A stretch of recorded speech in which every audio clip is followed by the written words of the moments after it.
Welcome to the 90s like you've never seen it before. The concept of a new world order has been around since Woodrow Wilson, but George Bush's 1990 speech roused conspiracy theorists on both sides of the spectrum and renewed criticisms of American imperialism on the left. Bush called for nations to fulfill the long-held promise of a new world order, where brutality will go unrewarded and aggression will meet collective resistance. While calling for using the military less and ending ideological differences, Bush made it clear that America would continue its practice of interfering and acting as the biggest superpower on a planet teeming with world powers. It was the US and its allies versus everybody else, period. Writer Francis Fukuyama argued in a 1989 essay and later a 1992 book that after the fall of the Soviet Union, or history at the end of history, there was nothing left to challenge liberalism. Alan Bloom, who you'll remember from the 80s, called Fukuyama brilliant and bold. The 1989 essay seemed especially prophetic because it was published before the Velvet Revolution, Tiananmen Square, and other high-intensity moments from the end of the Cold War. Fukuyama's writings differed from political realism, or the belief that nations only acted when it was crucial to their own interests, by arguing that nations had a shared interest and would no longer need to be in a stifling competition with each other. Summed up Fukuyama in retrospect, if a society wanted to be modern, there was no alternative to a market economy and a democratic political system. Not everyone wanted to be modern, of course, and not everyone could put in place the institutions and policies necessary to make democracy and capitalism work, but no alternative system would yield better results. How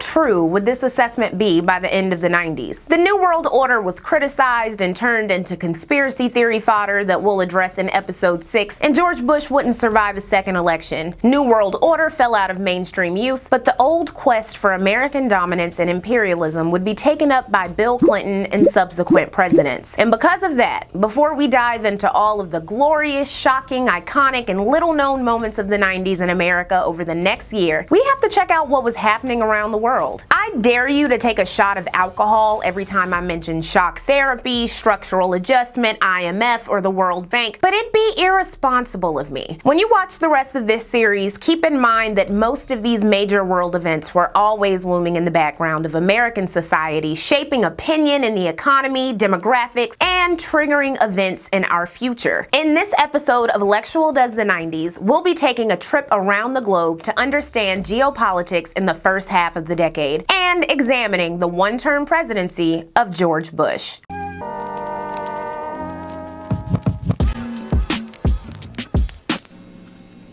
Fight the real enemy.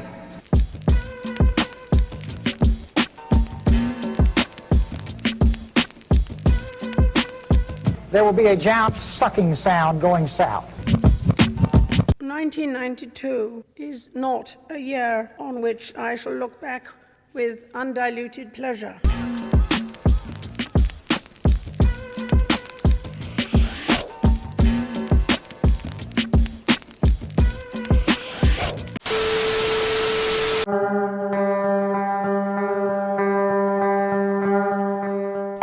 The decade, the World Health Organization declared that tuberculosis, once nearly eradicated, was making a comeback. In 1990, the same year that the WHO removed homosexuality from its list of diseases, over 25,700 TB cases were reported in America alone. There were an estimated 7.5 million cases worldwide, with over half in India, China, and Indonesia. Of those cases, 2.5 million deaths occurred. Because HIV weakens the immune system and was continuing to ravage populations, the risk of TB infections grew among people with HIV. Predicting millions more deaths in the future, the WHO declared an official World Health Emergency over TB in 1993, which would compound the ongoing HIV/AIDS crisis, becoming more widespread in Africa and Asia. 1993 is the same year that America placed a ban on immigrants infected with AIDS. As for the WHO's supervisory agency, the 45-year-old United Nations, TB and HIV were just one of the many simultaneous catastrophes they were dealing with. The UN was now one of the most powerful entities in the world, described a writer for Time magazine in 1992. Thanks to the end of the Cold War, the world is reaching out more than ever to UN mediators, technocrats, and blue-helmeted soldiers. No longer are the US and the Soviet Union competing for influence among the 166 members of the General Assembly, or threatening each other with vetoes in the Security Council. In 1991, the UN got a new Secretary General named Boutros Boutros-Ghali. Ali from Egypt, who was supposed to fix the overstaffed, underfunded, and mismanaged UN that journalist Bonnie Angelo called hobbled by petty politics. In this new world order of intergovernmental cooperation, despite the illusion of prioritizing human rights, trade remained at the forefront of geopolitics. On April 15, 1994, 123 nations signed an agreement in Marrakesh, Morocco, to replace the General Agreement on Tariffs and Trade with the World Trade Organization, set to begin on January 1, 1995. The decision for America to join was contentious. A letter asked Clinton to delay the congressional vote in summer 1994 was signed by Gloria Steinem and Phyllis Schlafly, Pat Buchanan and Jerry Brown, and the editors of the liberal progressive magazine and right-wing American Spectator magazine. During the 8 years of debating and legislating the WTO, critics, including Ralph Nader, pointed out that the WTO would erode labor rights and the rights of consumers, and that it would prioritize industry and profits over environment, things that will become evident in the second half of the decade. But for now, let's make our way around the globe, starting in Europe. In 1990, the UK was impacted by recession. Prime Minister Margaret Thatcher's massively unpopular poll tax, which charged everyone the same fee for government services regardless of income, had been tested in Scotland in 1989 and was now set to be rolled out in England and Wales. There were over 6,000 documented anti-poll tax demonstrations or actions in early 1990, culminating with massive unrest dubbed the poll tax riots on March 31st. Roughly 180 to 250,000 people are believed to have joined the march from Kennington Park to Trafalgar Square. In the ensuing chaos, 113 people were injured, and a later investigation determined the blame lay on internal police incompetency. Cops were filmed in over 50 hours of footage assaulting people and or arresting them on trumped-up charges. The Tories, led by Margaret Thatcher, were 20% behind the Labour Party after the poll tax was introduced, and the Iron Lady's key enemies saw a potential end. She had been in charge for 11 years, and during this period, the Conservative Tories hadn't won more than 44% of the vote. Her victories always benefited from a third party taking votes away from Labour. Thatcher's main enemy was Tory Michael Heseltine, who was pro-Europe while Thatcher had been drifting towards a primary relationship with America. Thatcher initially backed the European Union in its goal of erecting a single market, but later balked at the idea of one central European bank and currency, putting her out of step with dissenters in her party. Her deputy prime minister, Geoffrey Howe, dramatically resigned, giving a speech in which he accused Thatcher of being a poor leader, utilizing a cricket metaphor by saying the bats have been broken by the team captain. This resignation encouraged Michael Heseltine to challenge her in the annual election. Though Thatcher won more votes than Heseltine, a 1975 rule requiring a 15% lead triggered a second vote. Though Thatcher assured the press she would continue fighting, after meeting with members of her cabinet, who may have misled her on her chances of losing, she pulled out of the race, stunning the country. Ladies and gentlemen,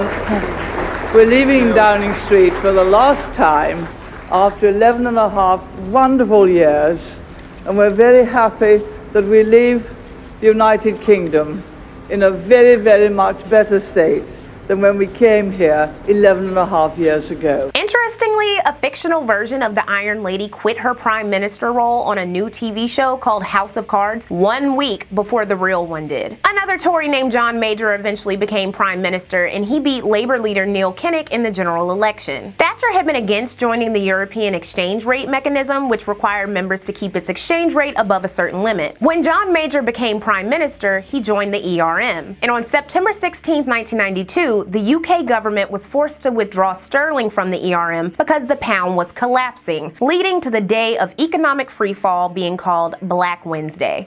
First, the Bank of England and other central banks spent several £billion worth of foreign currencies, buying the pounds others wanted to sell.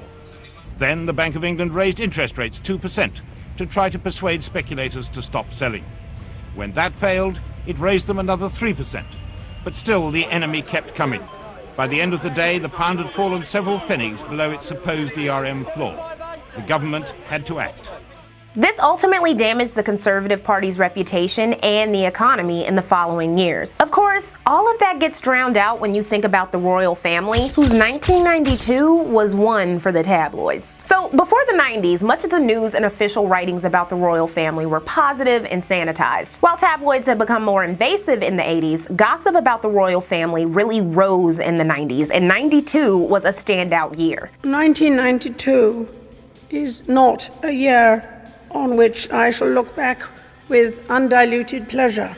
Diana, her true story, the best-selling tell-all book, was published in May. It revealed precious details about Prince Charles' affair with Camilla Parker Bowles and Diana's eating disorder and poor mental health, removing the veil of secrecy from the uptight royal family. Diana had secretly provided information to the author, Andrew Morton, via audio recordings. The book offered the fascinated public a different behind-the-scenes view of the powerful monarchy, whose credibility and implied superiority was now being questioned. The Daily Mirror has published excerpts of what it claims is an intimate 1989 telephone conversation between the prince and his former girlfriend, Camilla Parker Bowles.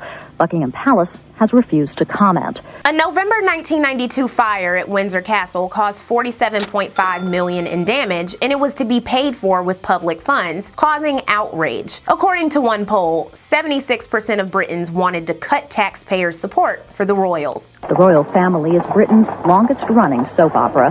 The British taxpayer funds this spectacle to the tune of £10 million, or $15 million, a year. A small price to pay for fairy tale romances. But is that price too high when the ending and the princess are unhappy?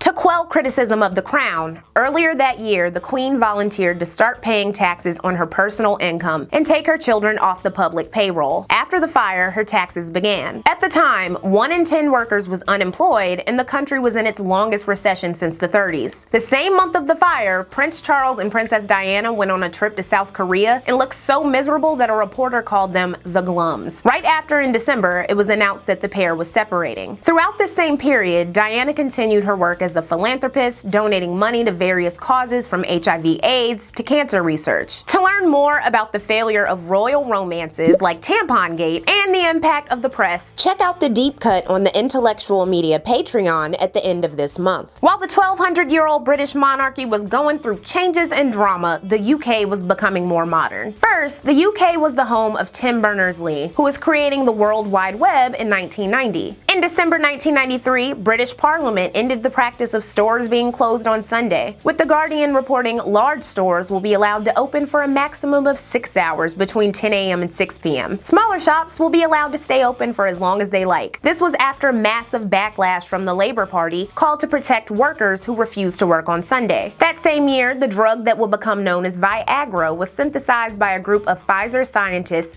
in Sandwich, Kent. On May 6, 1994, the English Channel Tunnel officially opened after 6 years of construction, linking underwater trains between the British island and the European mainland. The Queen and the President of France attended the opening ceremony of the $10 billion achievement.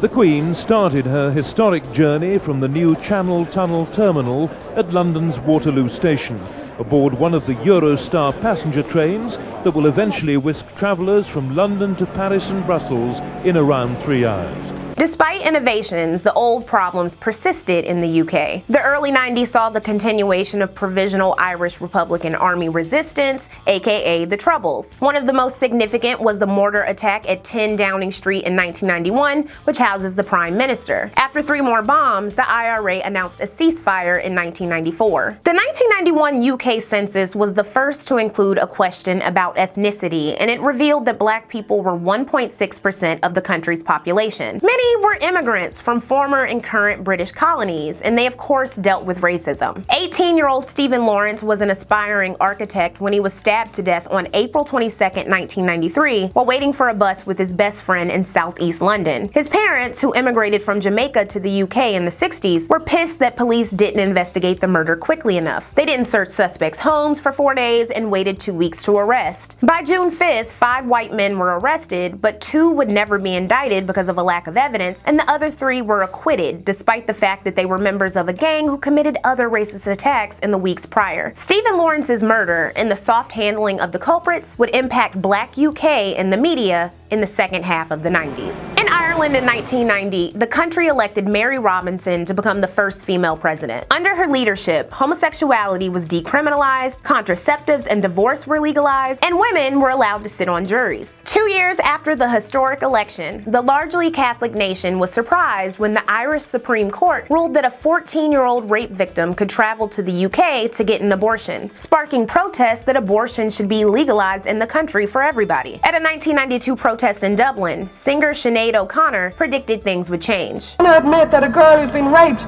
should be allowed to leave the country for having an abortion, then why not come right out and admit she should be allowed to have it here? Absolutely. Abortion will be legalized in this country very soon. Later that year, O'Connor infamously ripped up a photo of Pope John Paul II during an appearance on Saturday Night Live to protest the long-running abuses in the Catholic Church, which had long perpetuated abuse. Fight the real enemy.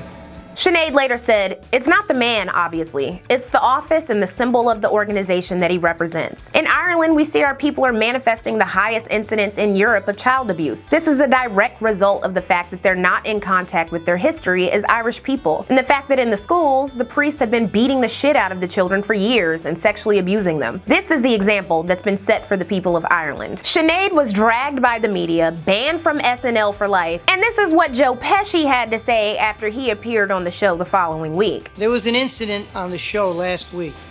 Sinead O'Connor tore up a picture of the Pope, and I thought that was wrong. So I asked somebody to paste it back together. Joe, we have that picture? Thank you. There.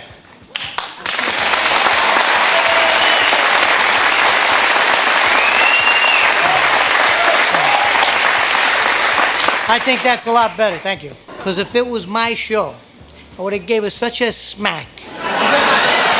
Boo! The long antiquated views of the Catholic Church were further magnified that same year when the Vatican finally withdrew its condemnations of 16th century astronomer Galileo Galilei for vehement suspicion of heresy, finally admitting that he was right and that the Earth did revolve around the sun. In France, the $5 billion Disneyland Paris opened in 1992, and not everyone was happy with the US invasion. Cultural critics bemoaned it as a cultural Chernobyl, and there were protests. As America's soft power was growing globally, which we discuss in the next episode, proudly nationalistic countries who did lots of business with the US were concerned about Americanization. In 1994, French Culture Minister Jacques Toubon passed the Toubon Law, which after 1996 made use of French mandatory in all TV broadcasts and required French radio stations to play a limited amount of non-French music. Claimed the LA Times, Nike has to find a suitable translation for its slogan, "Just do it," and McDonald's will have to find a new name for cheeseburger. Said Toubon, "We support the concept of linguistic pluralism. If one day all mankind spoke in one language, or rather in one international code, this would lead to a dramatic impoverishment of culture and cultural exchange. And finally, it would mean a regression of humanity. I don't think having everybody speak English or American English would be a sign of progress." Toubon said that those opposed to the law believed it is fashionable to insert foreign words into their speech. He went on, "Television is imposing a cultural model made in the USA. For example, the trend at the moment is to play street basketball, and this leads to children dressing like the American basketball players, walking like them, and using the same vocabulary. I think this may cause our society to break down into tribes. The ultimate risk would be that our republic, our common thing, disappears." This prioritization of the French language was accompanied by far-right anti-immigration sentiment sweeping the nation, and Austria, Sweden, Italy, and Switzerland too. In 1990, there was a 10% increase in France's immigration, and 40% of the 100,000 immigrants were from North Africa. Presidential hopeful and former Prime Minister Jacques Chirac complained about the noise and smell of immigrants in June 1991. The previous month, the state announced it would forcibly deport undocumented immigrants. Like other center-right politicians, Chirac was beefing up his xenophobic rhetoric to compete with the growing influence of the National Front Party, which harassed immigrants, advocated violence, and won a few electoral positions thanks to growing support from the working class. It was led by Jean-Marie Le Pen, a Holocaust denier and racist. They were all challenging the ruling Socialist Party, who unsuccessfully tried to be hardliners on immigration to beef up support. They were replaced with center-right leadership in March 1993, which immediately enacted strict nationality laws to curb immigration, like restricting migrants from bringing families or expelling foreigners with no forms of identification. The xenophobia was accompanied by Islamophobia, as most of the North African immigrants were Muslim. The erection of the Grand Mosque in Lyons between 1992 and 1994 boosted support of the National Front. In October 1993, school teachers protested 4 schoolgirls from Morocco and Turkey for wearing hijabs, and they were expelled. France codified this bigotry into law the following year by banning the wearing of hijabs in state schools, affecting nearly 1,000 North African girls. A Turkish imam was deported for saying, "God takes precedence over French law." There were multiple protests and riots, and 31 girls would be expelled from school by the end of the year. In 1994, a French biscuit brand, Saint Michel, collaborated with Safari African to create Bamboula's Village, based around its popular racist treat, the Bamboula chocolate biscuit. That's right, they created a human zoo. The park manager hired a troupe of 25 performers from the Ivory Coast, paid them 1/4 of the French minimum wage, took their passports, and had them build and live in huts for touring visitors. Women were made to perform bare-chested, and when the performers were hurt or ill, they were examined by veterinarians. The various human rights abuses were publicized by an anti-human zoo group suing the village, as Black French people reported an uptick in being called Bamboula, which was a slur from colonial times. 2 days before a court ordered an expert to examine the performers, they were all sent back to the Ivory Coast. And the park owner was ordered to pay a paltry 1 franc to groups who filed litigation over human rights abuses, and to pay their legal fees. The village was closed and faded into French history.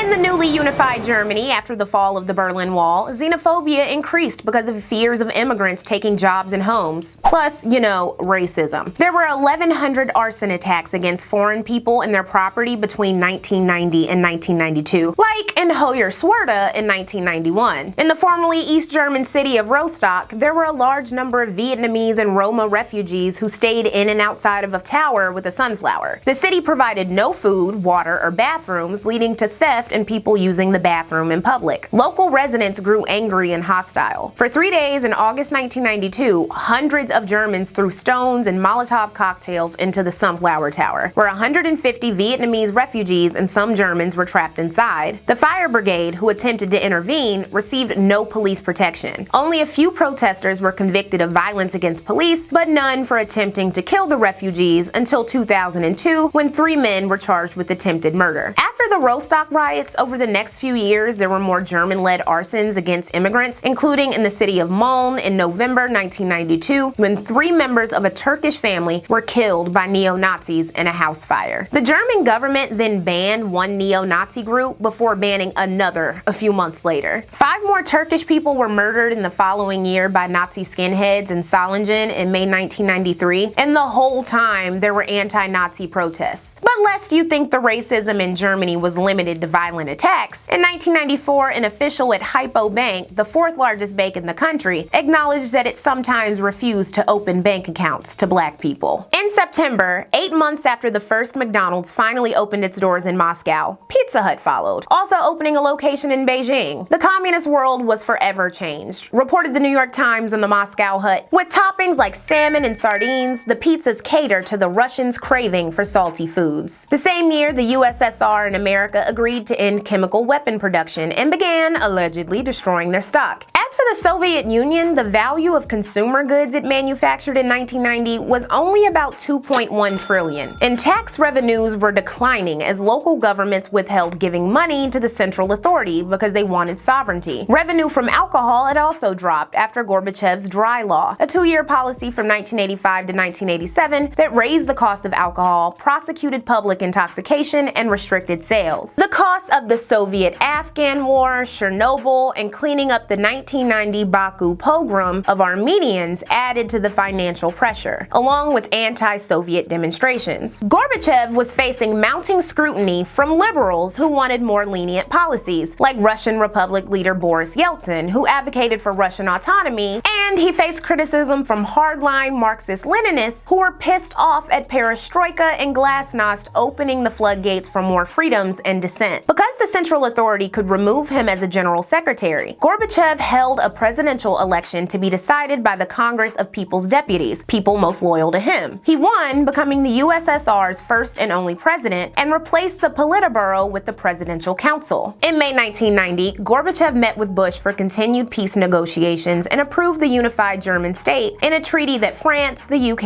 and the US co-signed. Gorbachev's choice to condemn Iraq's invasion of Kuwait in December pissed off Soviet hardliners because they saw Iraq as an ally in the Persian Gulf. But Gorbachev also disagreed with US plans for a ground assault against Iraq, instead calling for peaceful solutions, leading to him winning a Nobel Peace Prize. Gorbachev then publicized the 500 Days program to quickly transition the Soviet economy into the global market via shock therapy, by further decentralizing and inviting more private corporations to invest in the economy. In March 1991, the Warsaw Pact ended, dissolving the Eastern European military alliance and further weakening the Soviet Union's influence. 7 countries joined NATO, including the unified Germany and the new Slovak and Czech separate nations. The devolution of Soviet policy continued when Gorbachev begged for loans from the G7 and other nations to aid in expensive reforms in May 1991. Most countries were reluctant, but Germany gave $60 billion and America gave a $1.5 billion credit guarantee to be used for the purchase of American wheat. This was too much for the Soviet hardliners to bear. In August 91, 8 of them led a coup attempt in Moscow and placed Gorbachev under house arrest. Boris Yeltsin urged Moscow citizens to fight the coup, and tens of thousands of protesters formed chains around the Russian parliament to end the whole thing, which failed 3 days after it began. Shortly after, Gorbachev ratified the amendment that made the Communist Party the ruling party, essentially destroying the one-party state. His status and that of the Soviet Union's was severely weakened. And America was also worried because it would rather deal with one liberalizing Soviet Union than multiple newly independent nation states. By November, the KGB, the main Soviet security agency, stopped operating. On December 8th, the representatives of Soviet nations Belarus, Russia, and the Ukraine signed an accord establishing the Commonwealth of Independent States and dissolving the Soviet Union. On Christmas Day 1991, the Kremlin replaced the Soviet flag with the Russian tricolor flag moments after Gorbachev resigned.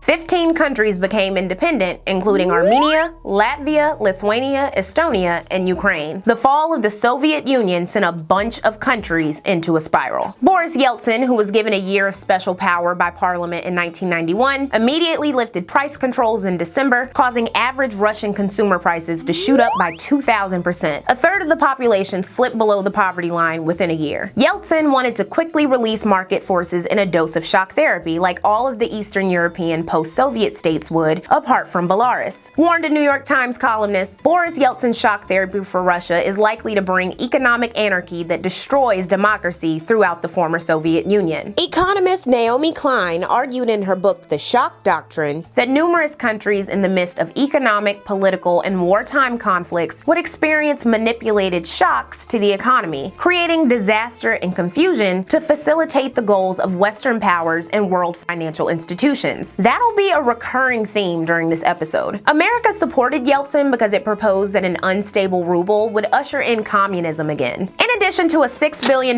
International Monetary Fund loan, Russia accepted over $3.6 billion from America through the Freedom Support Act of 1992. After the lifted price controls and loans, the next step was the mass privatization of once state-controlled industries and the biggest transfer of state assets to private owners in world history. But that transfer wasn't anywhere near equitable. In October 1992, the country issued 148 million privatization vouchers that could be used to buy shares of state assets that were going private. The vouchers were worth about 10,000 rubles or $40. And to people experiencing sky-high inflation, they were a quick exchange for some cash because the vouchers could be bought and traded. A concentrated group of future oligarchs who were former black market smugglers, Russian mafia members, or the few legit business owners from the period of perestroika went around buying up vouchers. ventures. When the state enterprises were auctioned off around the country, most were vastly undervalued. Between 1992 and 1994, 15,000 such firms were auctioned off, making 70% of the Russian economy private and in the hands of a select few, who would become billionaires. 50% of Russians were living on less than $4 a day between 1993 and 1995, which was 48% more than between 1987 and 1988. The continued economic downturn caused a constitutional crisis in 1993 between Yeltsin and Parliament, who opposed shock therapy and voted to repeal Yeltsin's powers. Boris then led a self-coup, eliminating the opposing governmental bodies, and protests followed. After killing over 147 people during the October coup of 1993, Yeltsin consolidated his power by banning leftist papers and groups, imprisoning dissenters, and fixing a new version of the Constitution to expand his power. That same year, it was reported that there were over 5,000 organized crime groups in Russia with over 100,000 members. Organized crime had been around throughout the Soviet era, but the 90s would see the Russian mafia go global. Heaped on all of this was the fact that Yeltsin was an alcoholic, and during his first of many trips to the White House in 1994, he ended up alone on Pennsylvania Avenue, dead drunk, clad in his underwear, yelling for a taxi, according to Clinton biographer Taylor Branch, trying to get pizza. And he attempted the same stunt the next night. No matter the issue, Yeltsin's pliability to U.S. interests made him the ideal leader of Russia, and he had the Bush and Clinton administration's support throughout his tenure. Along with hyperinflation, the budding oligarchy, the rise of the Russian mafia, a failed war in Chechnya, who had declared independence from Russia in 1991, and Yeltsin's drinking and health problems, there was a collapse of public health infrastructure that dropped life expectancy rates and sharply increased untreated chronic diseases. In the Socialist Republic of Yugoslavia, the death of President Josip Tito back in 1980 brewed up nationalist sentiment in the various republics, and things boiled over in 1990 during the sovereignty mania sweeping other countries. At a 1990 summit debating reforms, Slovenia delegates walked out before being joined by Croatia, Macedonia, and Bosnia. In 1991, the 6 republics of Yugoslavia held several successful independence referendums that were opposed by President of Serbia Slobodan Milosevic and ethnic Serbians in each republic. The breakup of Yugoslavia was on, and economic sanctions from the European Economic Community and the US would follow. In Croatia, the country was mostly ethnic Croats, approximately 78.1%,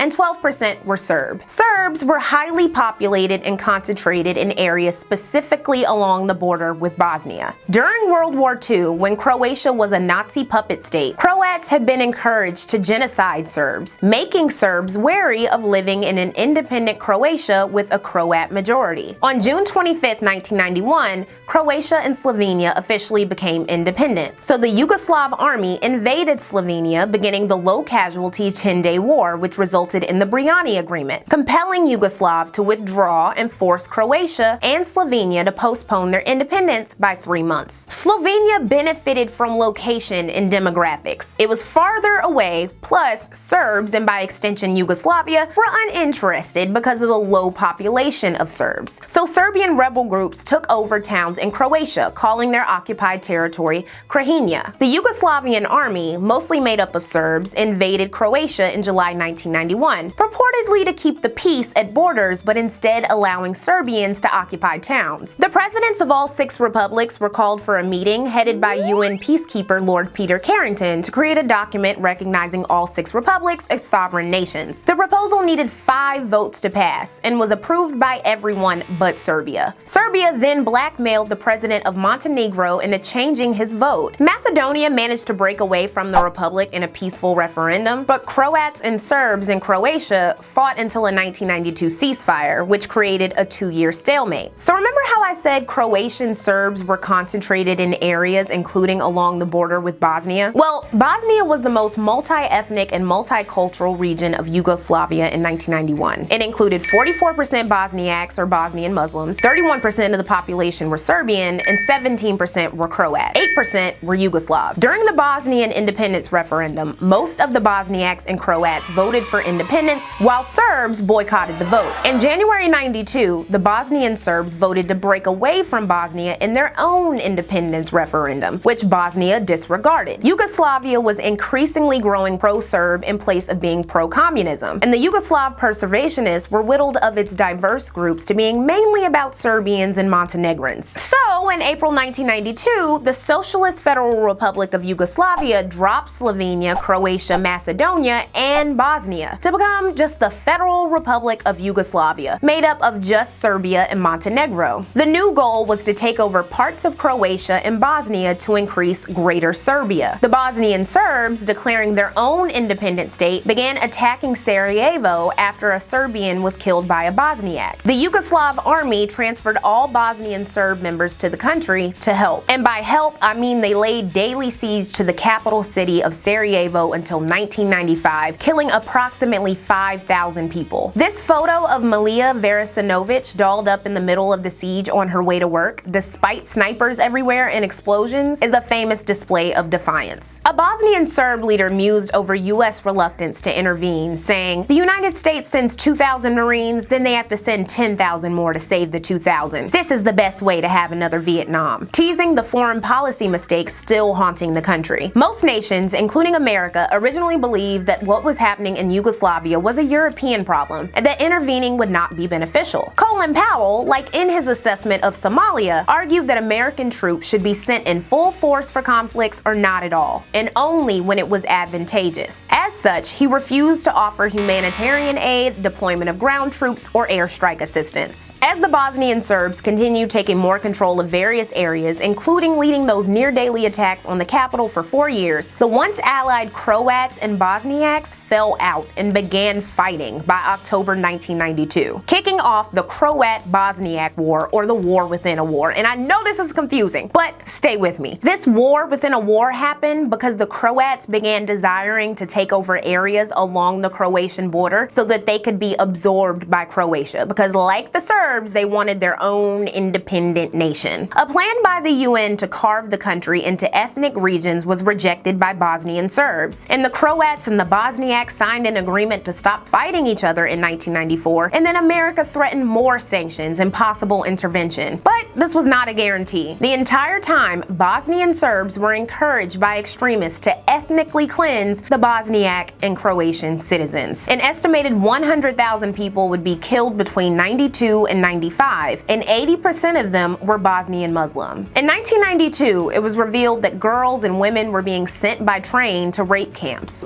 CNN interviewed 2 Serb soldiers captured and jailed by Muslim forces in Sarajevo. In the presence of their captors, they told us they had been ordered to rape and kill Muslim women. They told us it was good for the soldiers' morale. Then they told us we would have to kill them because there wasn't enough food and there would be more women. I killed only 2. The international community estimates that Serbs may have systematically raped as many as 20,000 Muslim women as a weapon of war, though they admit they may never know the real figure because of the code of silence among women who are overwhelmed by feelings of shame and resentment.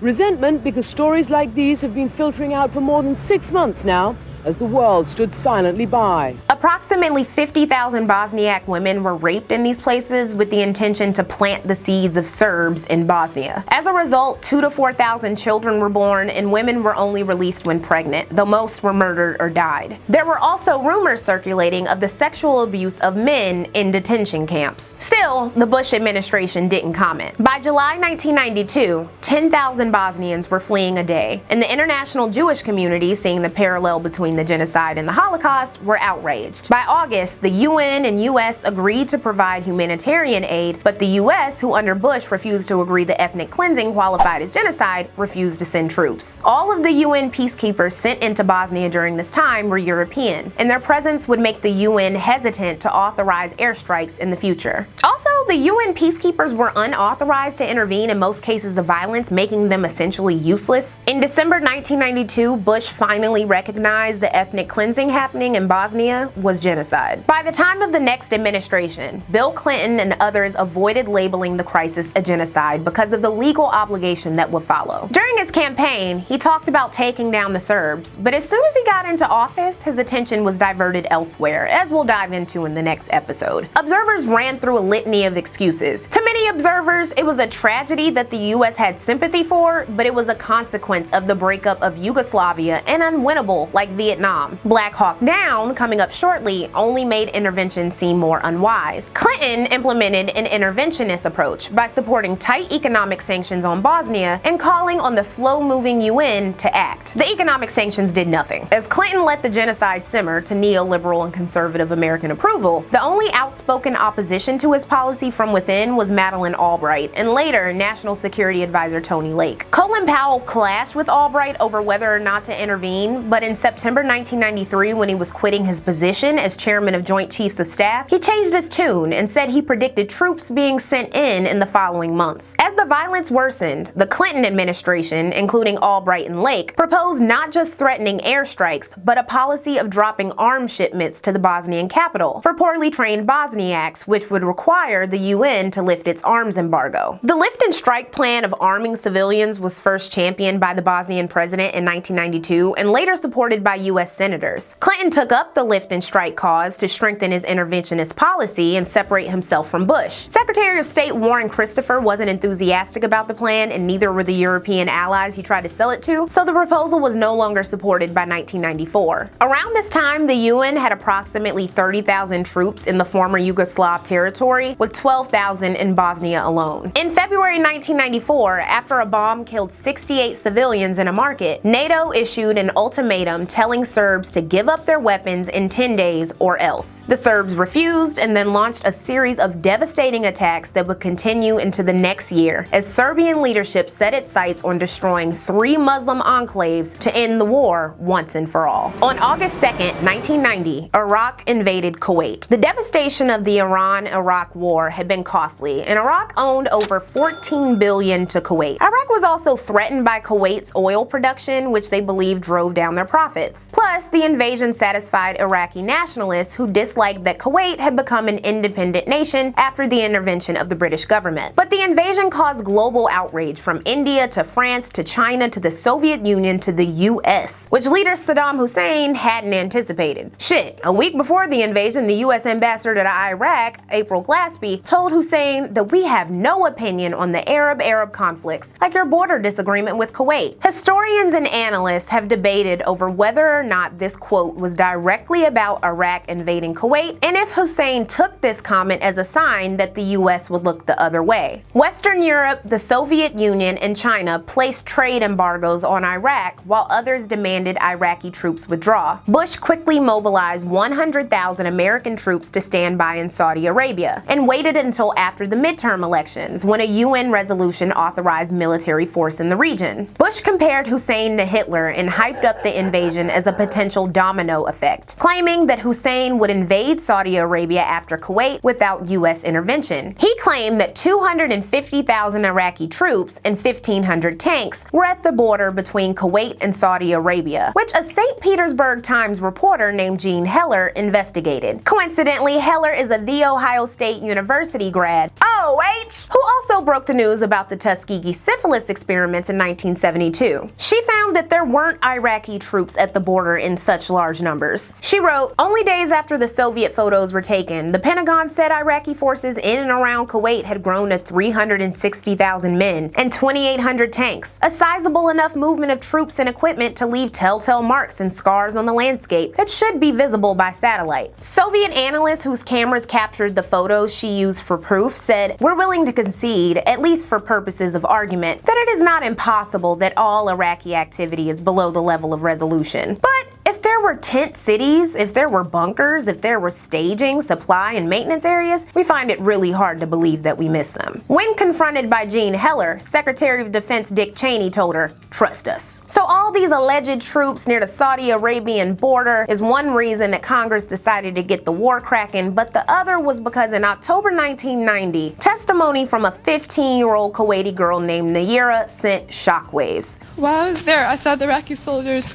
come into the hospital with guns. They took the babies out of the incubators, and left the children to die on the cold floor. Though she informed a congressional caucus that she had witnessed Iraqi soldiers removing babies from incubators to watch them die, this stirring testimony was initially supported by Amnesty International, but they refuted it when they couldn't find proof. I'm glad I'm 15 old enough to remember Kuwait before Saddam Hussein destroyed it, and young enough to rebuild it.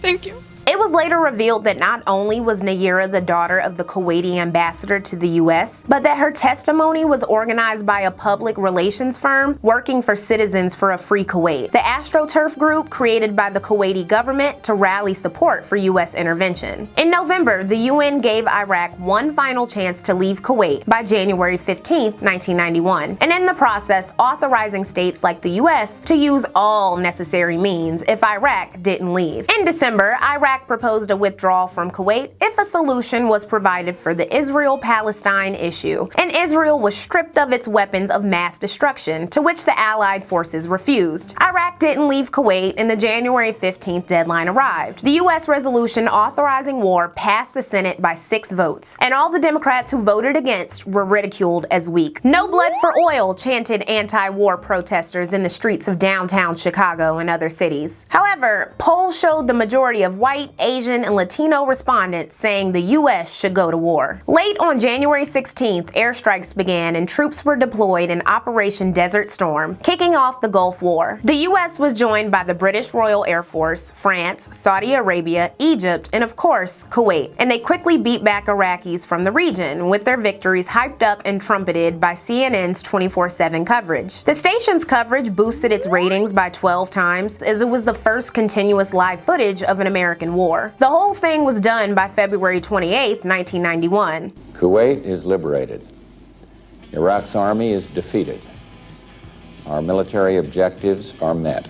Hussein, who was allowed to stay in power, welcomed his troops back into Iraqi borders, furious. Along the way of its retreat, the Iraqi military set fire to hundreds of oil reserves, including 605 to 732 oil wells. The fires raged on from April until November, severely damaging air quality and Kuwaiti respiratory systems. Iraq declared some of its chemical weapons and materials to the UN and claimed it didn't have a biological weapons program, as the UN embarked on the process of disarming the country as punishment for the invasion. The quick and easy victory, nicknamed the video game war due to the technology used, was the first time American war was broadcasted live. Fittingly, it would be memorialized in the electronic arts game Desert Strike. Operation Desert Storm boosted Bush's approval ratings from 58 to 86% and seemed to ease the post-Vietnam anxiety Americans were having about intervening in other countries. Said Bush frenemy Newt Gingrich begrudgingly, "The number of people who don't like George Bush is almost down to the number of people running for the Democratic nomination." Gingrich and other Republicans happily reminded voters that Democrats had voted against the Gulf War, encouraging their image as the weak party who couldn't handle foreign policy. The victory of Desert Storm made a 1992 re-election for Bush seem more probable. But when Saddam Hussein violated a UN no-fly zone policy by sending out warplanes who returned to base when U.S. fighters moved to intercept them, the cracks in the victory were evident. And while the Gulf War was spun as an easy victory with few casualties, under Bush, the U.S. dropped 88,500 tons of bombs on Iraq, and Iraq occupied Kuwait before the end. There were thousands of civilian casualties. Additionally, returning soldiers would be struck with a mysterious lifelong debilitating illness known as Gulf War syndrome. After the Kuwaiti invasion, Saudi Arabia cut ties with Iraq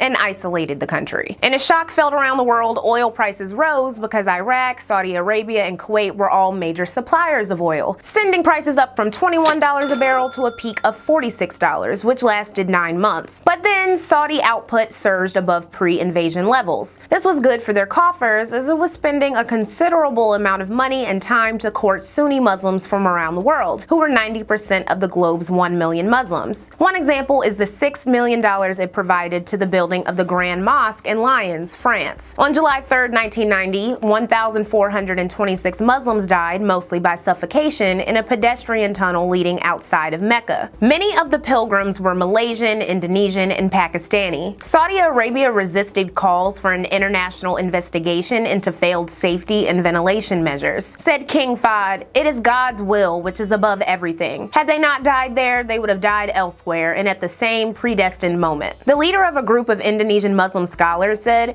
the Saudi government cannot run from the responsibility for the tunnel disaster, simply saying it was an act of God. The incident renewed calls by the Shiite majority Iran to have domain over Mecca. Lastly, Saudi Arabia stripped native-born Osama bin Laden of his nationality in 1994, though he had left the country 3 years previously. So during the 80s, the Mujahideen rebels fought against the Soviet-backed Afghani government, often with the United States footing the bill. The cash-strapped Soviet Union withdrew from Afghanistan in 1988, the same year that a young Saudi financier named Osama bin Laden and 15 others created Al-Qaeda to continue their jihad against threats to a purely Islamic nation. After the withdrawal of the Soviets, several revolutionary jihadists felt empowered by their victory over the Soviet Union and intended to take the fight elsewhere. For instance, Al-Qaeda, just one of many groups, would turn its attention to the USA. But as for Afghanistan, in 1992, the Mujahideen took over numerous areas before taking capital city Kabul. The infighting and rivalries among Mujahideen groups, which had been kept at bay by a common Soviet enemy, caused a civil war. Various factions took over the country's 30 provinces. People were tortured, women were raped and kidnapped, and fleeing refugees were forced to pay various tolls to leave, mainly to Pakistan. In 1994 in Kabul, a 15-year-old girl was gang raped and her father killed because he allowed her to go to school. Guards were abducting girls and young women and shooting them dead if they didn't agree to go. Some were taken as wives, some simply raped, and others sold into sex slavery in Pakistan. There were also reports of women being stoned to death. 2 Afghan women's groups operated in the refugee camps of Pakistan, providing education and healthcare to Afghan children and women. Both groups received threats and there were assassinations and attempts. Because the 1980s warfare drained Afghanistan's coffers, there were few jobs, massive food and water shortages, and no public services. There was a thriving trade of smuggling legal goods to avoid steep tariffs, meaning smugglers had to pay tolls to various warlords. In 1993, a group of Afghan Sunni Muslims, mostly ethnically Pashtun, who had attended ultra-conservative religious schools in Pakistan, formed the Taliban, meaning students of Islam. In the chaos of the Civil War, the religious group wrangled control of the toll road and streamlined the process for smugglers, meaning they paid one toll and can transport their goods safely. In the process, the Taliban members spread propaganda about themselves as righteous moral crusaders who would restore order and traditional Islamic values. In the midst of the terror, rapes, and murder, the Taliban gained more followers. They were viewed as a potential ally by the international community, including the United States. Meanwhile, foreign oil companies who wanted to avoid dealing with Russia and Iran lusted after Afghani oil reserves, which were untapped. In November 1994, the Taliban took control of the southern city of Kandahar, and by the next year, they would have control of 9 of Afghanistan's 30 provinces. In the second half of the decade, the Taliban would come to embrace drug smuggling, shelter Al-Qaeda and Osama bin Laden, and destroy the rights of Afghani women. In 1991, the United Nations revoked the 1975 Soviet-backed resolution that Zionism is a form of racism and racial discrimination. That same year, on May 24th, the surprise Operation Solomon airlifted 14,500 Ethiopian Jews into Israel, away from the continuing Eritrean War of Independence, which would officially end the next day. Meanwhile, the unrest of Palestinians from the First Intifada continued through 1991. The violence was often fatal, and 1,162 Palestinians were killed versus 160 Israelis. In 1993, Palestinian and Israeli leadership signed the Declaration of Interim Self-Government, or the Oslo Accords, which was seen as the end of the Intifada. It was the first face-to-face meeting of the government of Israel and PLO leadership. However, in the next year alone, over 110 Palestinians were killed by Israeli forces, and an additional 38 killed by Israeli civilians. One of the most infamous was the February 25, 1994 attack on the cave of the Patriarch's Mosque in Hebron, in which American-Israeli extremist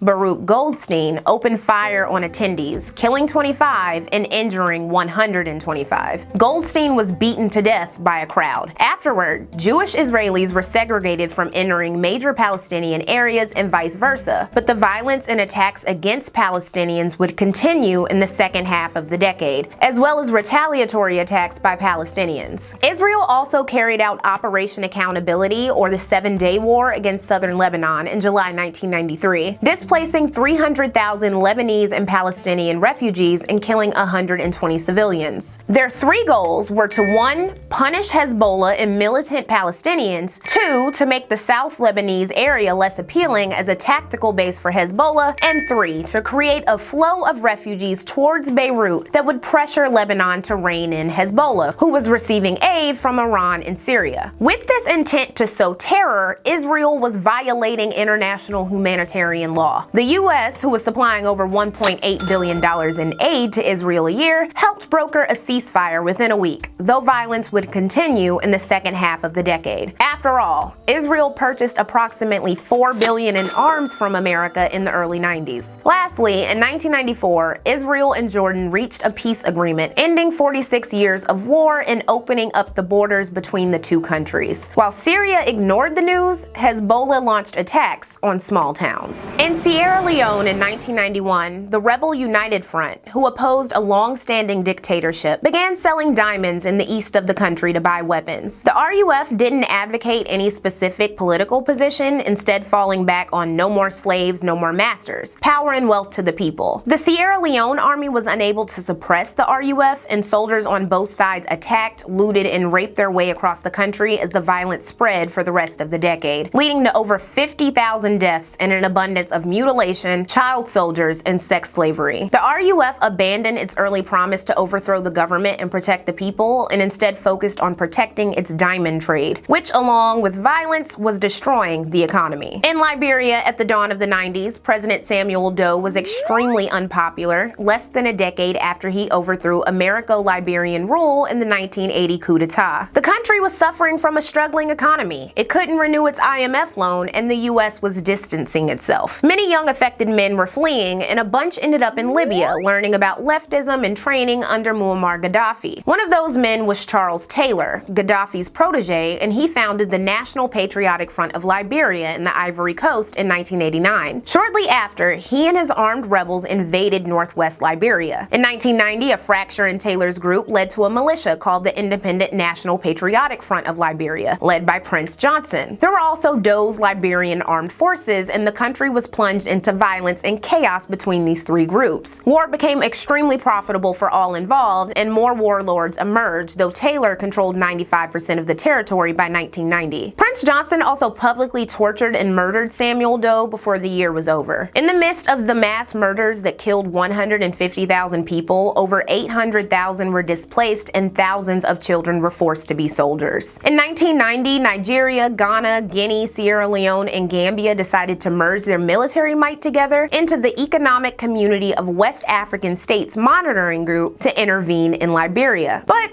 ECOMOG troops were looting, and the various warring factions refused to cede power to it. The fighting would continue into the second half of the decade. By the way, Libya was hit with UN sanctions from 1992 onward because of its role in the 1988 Pan Am bombing in Scotland. Sanctions severely impacted its economy and involvement with global politics. Gaddafi staved off a coup attempt in 1993, and he would fight extremist Muslims for the rest of the decade. In Nigeria, military president Ibrahim Babangida had promised to restore civilian rule by 1990, the same year of a failed coup attempt against him. But the deadline was extended to 1993. When the elections were held, wealthy Yoruba businessman Moshood K.O. Abiola won, which Babangida annulled 11 days later. This caused rioting, and over 100 people were killed by the time Babangida brought on an interim government in August. The interim government was overthrown by Sani Abacha, a powerful general who was initially welcomed. In September, he decreed that he was above court jurisdiction and that he would detain anyone for up to 3 months without a trial. Thanks to his personal security force of 3,000 men who were trained in North Korea and Libya, dissidents like MKO Abiola, who insisted that he was the president of Nigeria, were sent to prison in 1994. Abiola's charge was treason, which sparked a 2-month strike by oil workers beginning in July. Production was down by 40% within 5 weeks, but Abiola remained jailed through the end of the strike, which saw labor leaders arrested fleeing into hiding, or executed. The Democratic Republic of the Congo transitioned into a tense and highly challenged multi-party democracy in 1992, and we'll be back to look at what happened at the end of the series. In Sudan, there was an ongoing civil war from 1983 that would continue the entire decade. Sudan also backed Saddam Hussein in the Gulf War, which encouraged Clinton to attempt to isolate Sudan. Ethiopia, Eritrea, Uganda, and Kenya attempted to bring about peace in Sudan from 1993 onward with little effect. Speaking of, Eritreans voted in favor of independence from Ethiopia in May 1993, and they officially gained independence in May. In Somalia, America had been supplying aid since the 80s, which had continued under the Bush administration. In addition to the Iraq genocide carried out by the Somalian government from 1987 to 1989, there were numerous human rights abuses and civil war infighting since 1980. The socialist country, ruled by Siad Barre since 1969, was in the middle of a fierce drought that was causing starvation and malnutrition by the time an ousted Barre fled the country in 1991. Mohammed Farah Aidid led armed opposition groups in fighting the Somali National Army, and the U.S. wanted to capture him, end the fighting, and reinstall an ally. Staunch pragmatists like Colin Powell urged the United States to stay out of the Somalian conflict, which Bush ignored. Because of Somalia's strategic position at the mouth of the Red Sea, Bush wanted to protect U.S. interests while depicting the choice to intervene as a humanitarian effort. So on December 4th, 1992, 28,000 U.S. troops were deployed to the country to assist with famine relief as part of a larger UN initiative. Keep in mind that the very next month Clinton was set to be inaugurated, and the Bush administration claimed the UN would be ready to take control by that day, January 20th, and that U.S. troops would be withdrawn. This didn't happen. During the 1992 campaign season, Bush had frequently cited Clinton's lack of a foreign policy record, and by intervening in December, he was immediately passing the political baton, making Somalia a key feature of the newbie Clinton's early agenda. During Clinton's early days, there were a series of violent conflicts between America and Aidid's troops, who were attacking UN troops. Clinton's primary policy became ousting Aidid, and a warrant was issued for his arrest. On August 22nd, Clinton authorized Operation Gothic Serpent, a military op to capture Aidid. It went very wrong during the Battle of Mogadishu on October 3rd, which also came to be known as Black Hawk Down. When the U.S. attacked the house of civilians and tribal leaders, the Somali militia shot down 2 U.S. helicopters, and there was heavy fire on the trapped Army Rangers who attacked the house of civilians. In the deadliest battle for Americans since Vietnam, 18 Americans were killed, which was magnified in the press compared to the 315 Somalians killed and 812 injured. A convoy came and saved the remaining U.S. troops, but the Clinton administration was further embarrassed by a circulated video of a naked ranger being dragged through the streets of Mogadishu. I am proposing this plan because it will let us finish leaving Somalia on our own terms and without destroying all that 2 administrations have accomplished there. For if we were to leave today, we know what would happen. Within months, Somali children again would be dying in the streets. Our own credibility with friends and allies would be severely damaged. Our leadership in world affairs would be undermined at the very time when people are looking to America to help promote peace and freedom in the post-Cold War world. And all around the world, aggressors, thugs, and terrorists will conclude that the best way to get us to change our policies is to kill our people.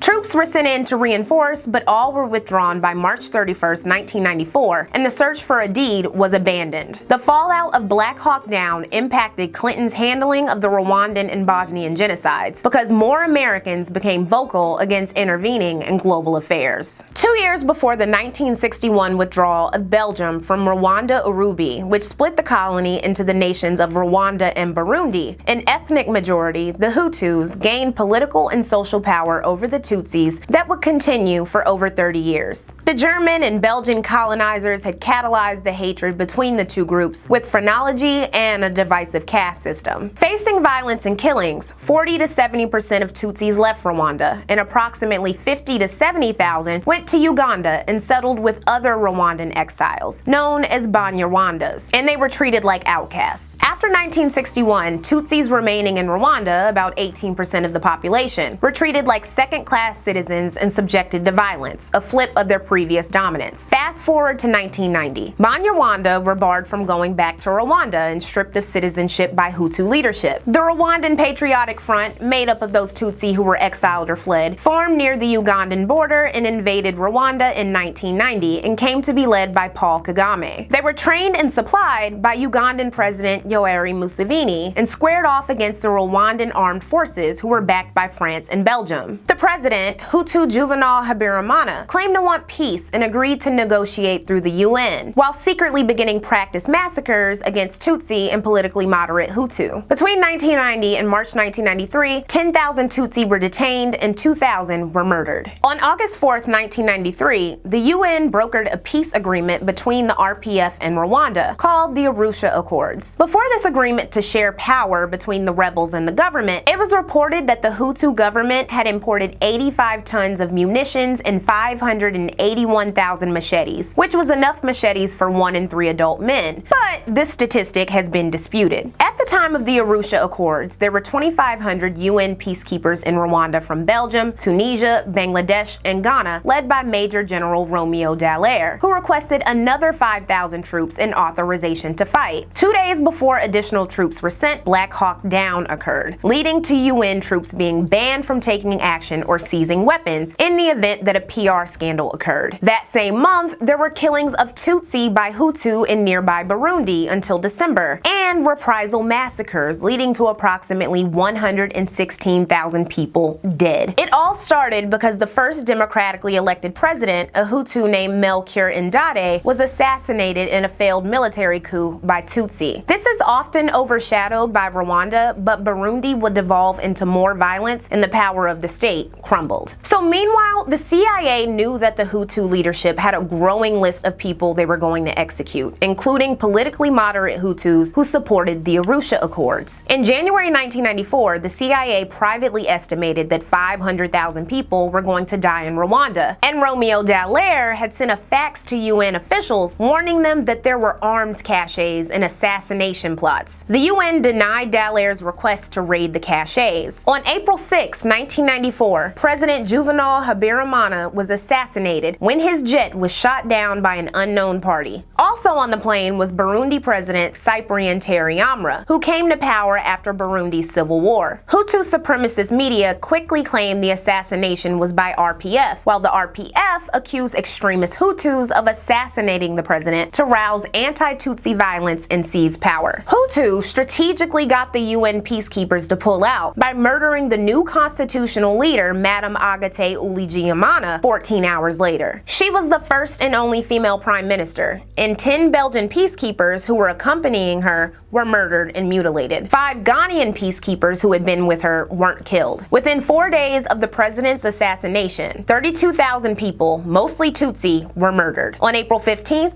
Belgium asked America to support a full withdrawal of the UN force because it was embarrassed to pull out alone. By April 25th, 90% of the UN's troops were withdrawn, and Dallaire had only 450 troops to help protect 25,000 Rwandans in safe areas, and could only mediate or offer humanitarian aid. Within 2 weeks of the plane being shot down, the death toll was over 100,000 people. It's important to note the brutality of these murders. Most were done with machetes. America at large wasn't paying attention or even pretending to care. Said U.S. Senator Bob Dole, "I don't think we have any national interest there. The Americans are out, and as far as I'm concerned, in Rwanda, that ought to be the end of it." On April 28th, State Department spokeswoman Christine Shelley embarrassed the Clinton administration by attempting to skirt the genocide issue. We have every reason to believe that acts of genocide have occurred. How many acts of genocide does it take to make genocide?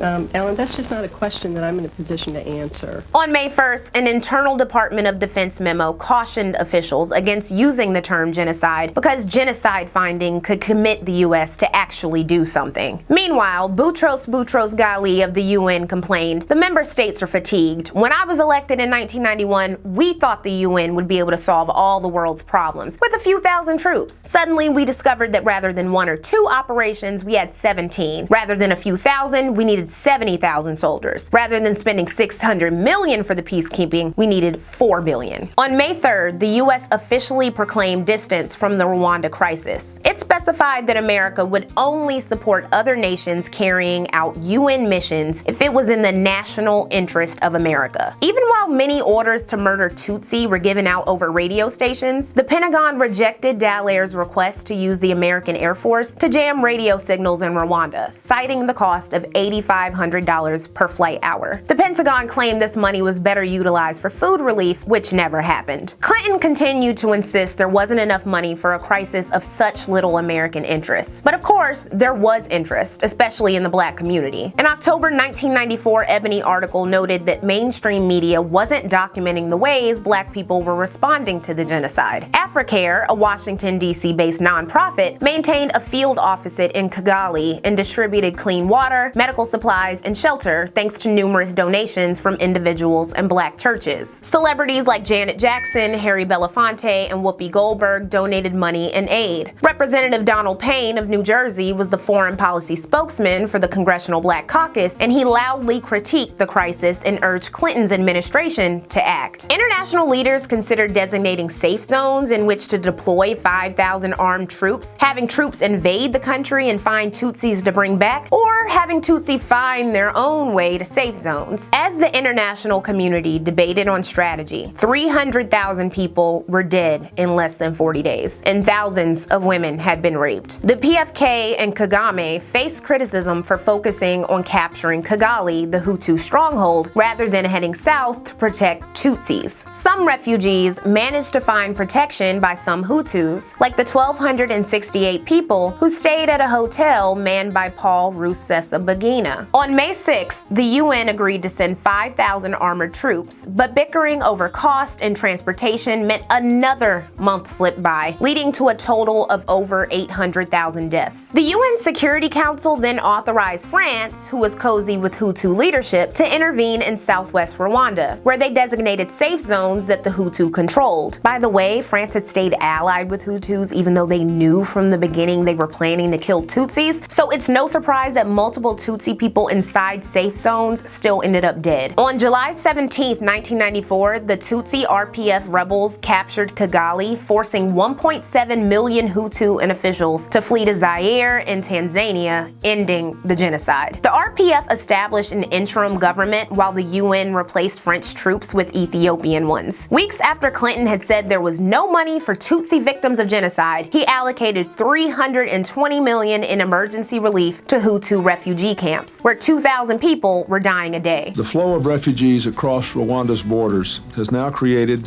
what could be the world's worst humanitarian crisis in a generation.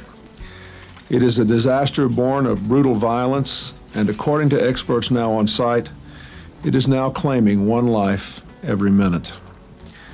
Today, I am announcing an immediate and massive increase in our response.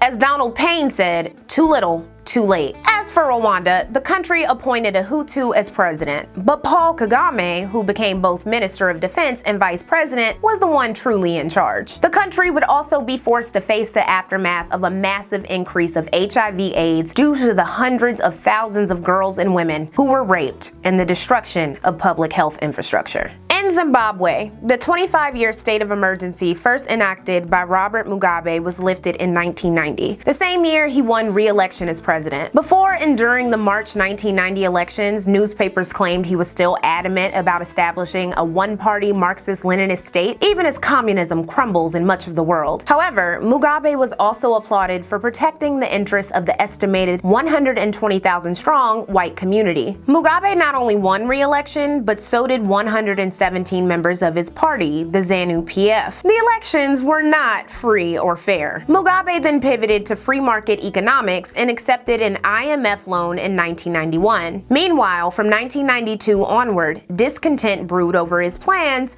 to take land from white colonizers to redistribute to native Zimbabweans in his most ambitious land reform programs yet. Nelson Mandela was released from his 27-year captivity in a South African prison on February 11, 1990, 8 days after President F.W. de Klerk removed a ban on anti-apartheid groups. Mandela's African National Congress and the government began negotiations. The country was bubbling with contention and violence. Fighting between Xhosa and Zulu people led to over 500 dead by August 1990, and that same year nearly 1% of South African adults were HIV positive, and by 1994 approximately 5 to 7.6% of pregnant women were HIV positive. The country held a national AIDS convention in 1992 that the African National Congress adopted 2 years later in an attempt to curb the spread. Still, the infection rate would worsen in South Africa and other African countries throughout the rest of the decade. Under the leadership of F.W. de Klerk, South Africa announced a repeal of apartheid legislation on July 17, 1991. Several countries, including the U.S., then lifted sanctions, and the country became eligible to participate in the Olympics again. Many anti-apartheid activists called this premature, as black South Africans still couldn't vote. To avoid violence, in December, the Convention for a Democratic South Africa began setting up a transitional government and new constitution for a 1994 election featuring universal suffrage. While 68% of whites voted in a whites-only referendum to continue negotiations with the ANC, right-wing Afrikaners were growing increasingly angry at the dismantling of apartheid, and their militias grew in number. They, the Afrikaner resistance movement, directly opposed de Klerk's attempts to ease or end apartheid. Said leader Eugene Terblanche, "Do you think these elections are free and fair? Would you not try to stop them from happening? It is a stitch-up between de Klerk and Mandela. De Klerk has sold the whites down the river. He is the Judas." They attacked and terrorized black people and anti-apartheid sympathizers, and de Klerk and the National Party had initially presented a 5-year plan to keep South Africa segregated, which many South African blacks approved of, but not Mandela. Despite calls for and acts of violence and terrorism to preserve minority rule, it didn't stop the 1994 elections or universal suffrage. By the way, there was a group of ethnic Zulus in the right-wing Inkatha Freedom Party, and some members killed ANC supporters and even signed a pact with the Afrikaner supremacists. Mandela won with 63% of the vote, and several ANC candidates were victorious, ending the National Party's dominance and ending de Klerk's short stint as president. Mandela's legacy would be complicated, starting with the fact that he inherited a bankrupt state, its economy ruined by years of divestment and sanctions, a state with decades of formalized racism and tribalism. To make matters worse, the new post-apartheid government was burdened with debt, and to avoid looking unstable to world leaders, Mandela's government made timely payments to the tune of $4.5 billion by the mid-90s, compared to the $85 million paid out to victims of apartheid. Mandela's deputy, Thabo Mbeki, encouraged neoliberal policies despite the ANC's long-term promises to nationalize industries like banking and mining and land reform via the Freedom Charter. Per one South African economist, in 1994, white farmers owned 77.580 million hectares of farmland out of the total surface area of 122 million hectares. These numbers would barely budge, and yet white colonizers continued to play victim. In 1994, Mandela rejected the demand of racist whites for a separate homeland in South Africa, and more violence by the Afrikaner resistance movement would follow, along with a high poverty rate, worsening HIV rates, and criticisms by the South African left that Mandela was too focused on celebrity and being accommodating to former enemies. Across the Atlantic Ocean, former Panamanian dictator Manuel Noriega surrendered on January 3, 1990 to the U.S. forces who had invaded the country in December 1989 during Operation Just Cause. Noriega had been holed up in the Vatican's embassy in Panama, and the U.S. military blasted rock music nonstop until he came out, including Welcome to the Jungle by Guns N' Roses, God Bless the USA by Lee Greenwood,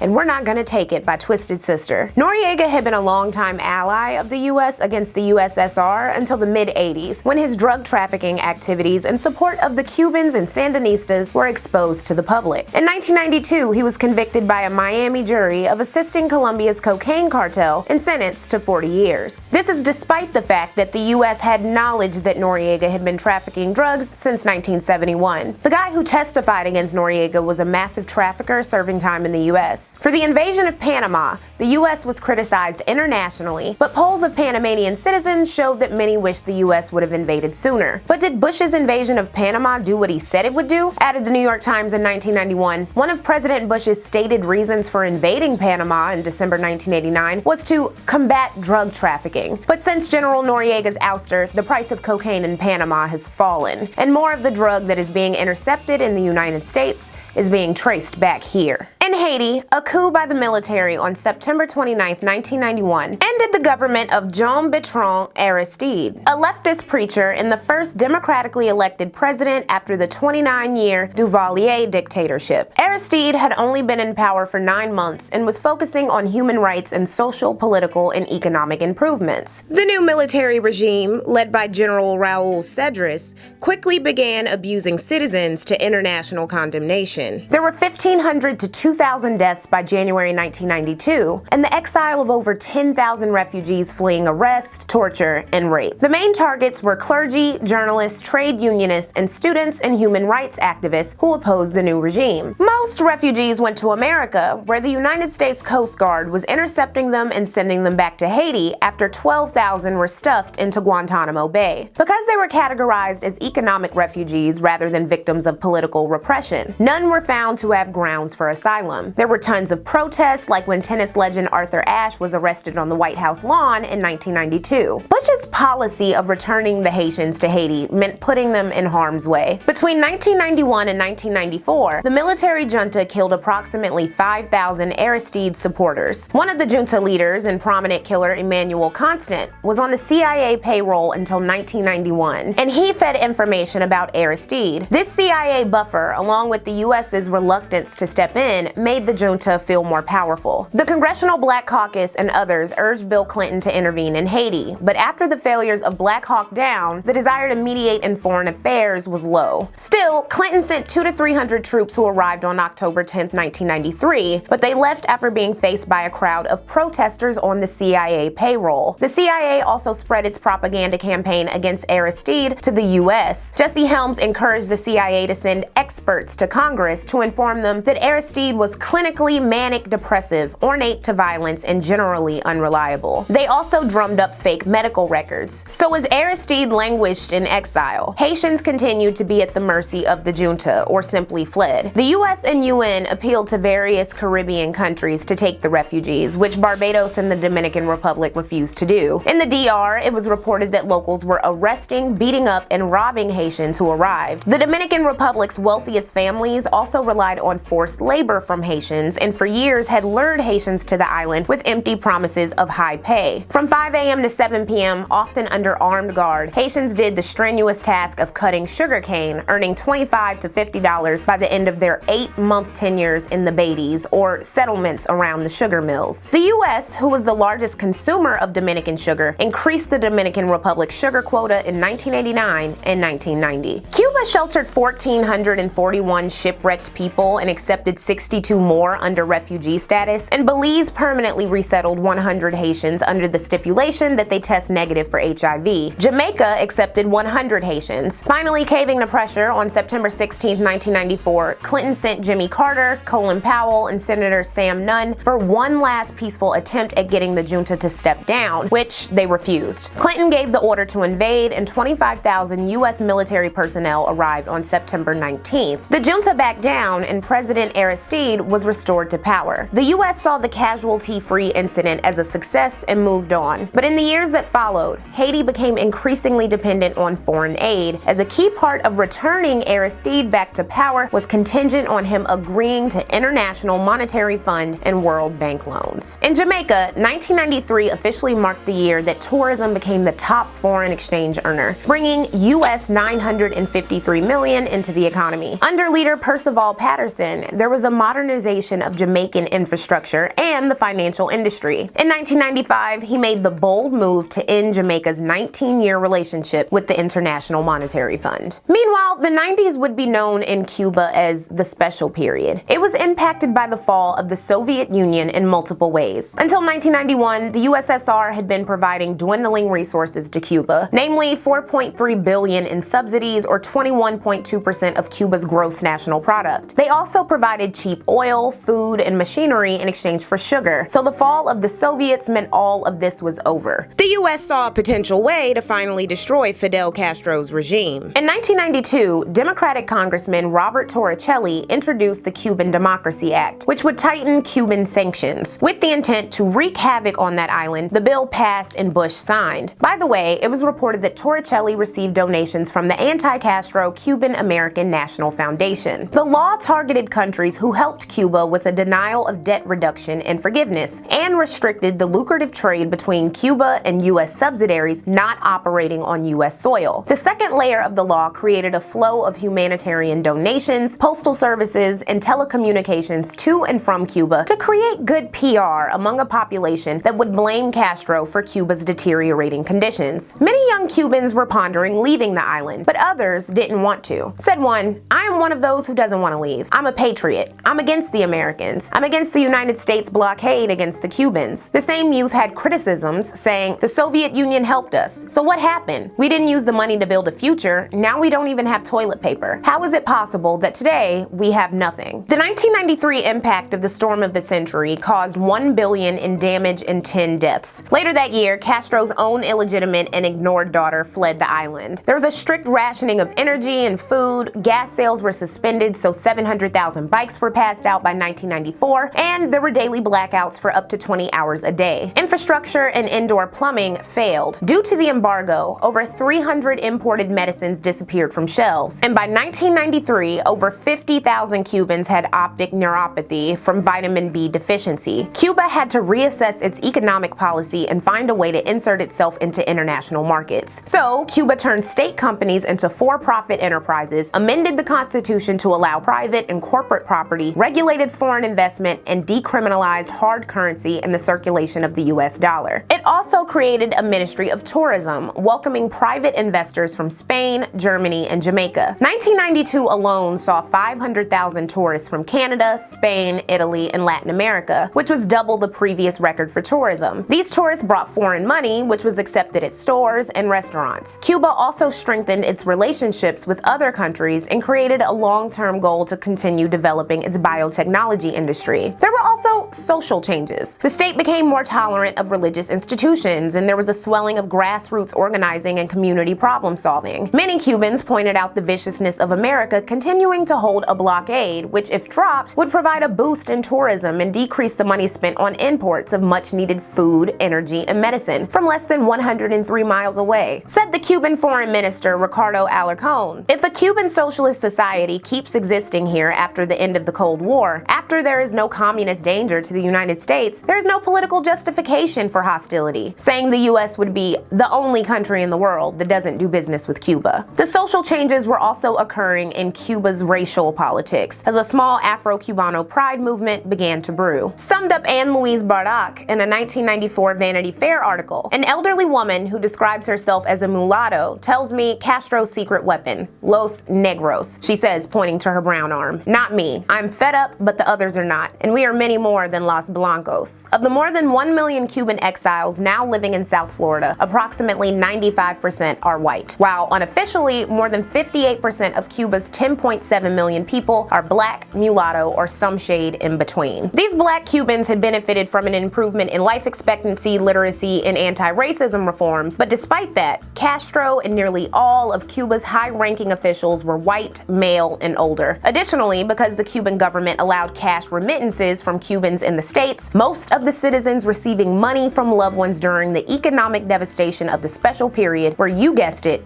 white. Cubans were continuing to attempt to flee to Miami, but having less luck than earlier whiter groups of refugees who were growing their political control in Florida. The July 13, 1994 sinking of a tugboat carrying 72 Cubans to Florida led to the death of 41 passengers, though Cuba insisted it was an accident. In August, thousands of Cubans flooded the streets of Havana in what would be called Malacanazo to protest their conditions and Castro. Castro announced that the Cuban Coast Guard would temporarily allow people to leave. This wasn't to be nice either. Said said Castro, either the U.S. takes serious measures to guard their coasts, or we will stop putting obstacles in the way of people who want to leave. The sudden scramble of 30 to 35,000 Bolseros, or RAF people, to flee into Florida collided with growing U.S. anti-immigration sentiment and shifted U.S. policy to focus on Cuban exiles. On August 18th, Clinton and his cabinet met and agreed that the 28-year policy towards Cubans, giving them asylum status, needed to end. No Cubans could enter illegally. They also agreed that the U.S. could not appear tougher on Cubans than Haitians. This led to negotiations with Castro in September 1994 and calls from white Cubans for even tougher sanctions. If you're paying $12, $13, $14 an hour for factory workers,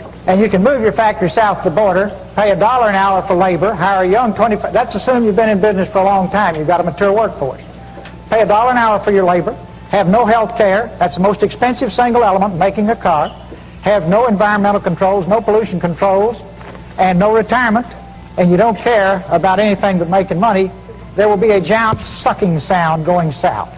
So if the people send me to Washington, the first thing I'll do is study that 2,000-page agreement and make sure it's a two-way street. We'll be coming back to Ross Perot and the gigantic sucking sound in the next episode in this series, but let's look at NAFTA from Mexico's point of view. In 1992, in the midst of protests and criticism, America, Canada, and Mexico agreed to the North American Free Trade Agreement, which was implemented in 1994, with the premise of eliminating trade barriers between the three nations. The only country that didn't benefit was Mexico, because its labor and exports would be frequently undervalued. On the same day, January 1st, 1994, that NAFTA went into effect, the leftist Zapatista Army, or EZLN, declared war on the Mexican government for its neoliberal policies, particularly highlighting how NAFTA would hurt indigenous Mexicans and peasants. They immediately seized 6 towns and set up their own society. Other events, including the assassination of a presidential candidate, led to steep risk premiums on Mexican assets. This damaged the Mexican economy, as the Treasury had been wooing foreign investors with short-term debt investments. A series of events led to a sharp devaluation of the peso and a rise in interest rates on December 20, 1994, which impacted related economies in Central America and Asia and created a crisis in Mexico that the U.S. would consider providing aid for. In 1992, the Salvadorian Civil War ended after the fighting first began in 1979, and the death count was over 75,000 people. In April 1990, Nicaragua elected Violeta Chamorro to the presidency, ousting Sandinista leader Daniel Ortega. The U.S. government had announced in 1989 that it would continue an embargo against the country if Chamorro lost. She was expected to dismantle Sandinista programs and achievements, namely the labor reform, land redistribution, and agricultural reforms that benefited 60% of rural families and made 47% of the country's agricultural production in the hands of small producers and cooperatives. Under Sandinistas, women had been given paid maternity leave and equal access to divorce, despite the heavily religious and patriarchal culture of the country. After initial violence and restrictions, the Sandinista government also guaranteed the rights and autonomy of the indigenous non-Hispanic community. But in addition to CIA meddling and armed conflict with the Contras, the 1988 Hurricane Joan Miriam destroyed infrastructure and ruined the agricultural industry, exacerbating an already in-progress recession. So in 1990, the right-wing fundamentalist party that Violeta Chamorro belonged to moved to reprivatize industries, take back land, and ramp up the Structural Adjustment Program to be eligible for an IMF loan by 1994. Between 1990 and 1994, Nicaragua received the highest per capita foreign aid of any developing country. As the illiteracy rate rose, healthcare became increasingly privatized, and the state budget was cut in half. The U.S. put a lot of money and resources into Nicaragua during the Chamorro period, with the goal of sending Sandinistas into irreversible retreat, largely funding conservative trade unions, the Supreme Council of Private Enterprise, and conservative non-governmental organizations. Jesse Helms, the Senate Foreign Relations Chair, led calls for Nicaragua to give back land to supporters of the dictatorship the Sandinistas had overthrown. Meanwhile, the Sandinista party was splintering, and Daniel Ortega was preparing his political comeback with a radically different ideology than before. Of all the countries in South America, Colombia received the most U.S. money at the early 90s, and most of it went to the police, who were both fighting and benefiting from the thriving drug trade. Pablo Escobar, leader of the Medellin cartel, and other drug drug lords were in the middle of terrorizing the government into blocking an extradition agreement with the U.S., and the violence seemed never-ending. Finally, Colombia's 1991 constitution prohibited the U.S. from extraditing Colombian citizens, and Cesar Gaviria's government handled Escobar with kid gloves, promising he would get special treatment and a reduced sentence if he agreed to give up his narco-terrorism campaign. Escobar agreed and was interred in his mansion, La Cathedral, a fabulous private prison with amenities like a jacuzzi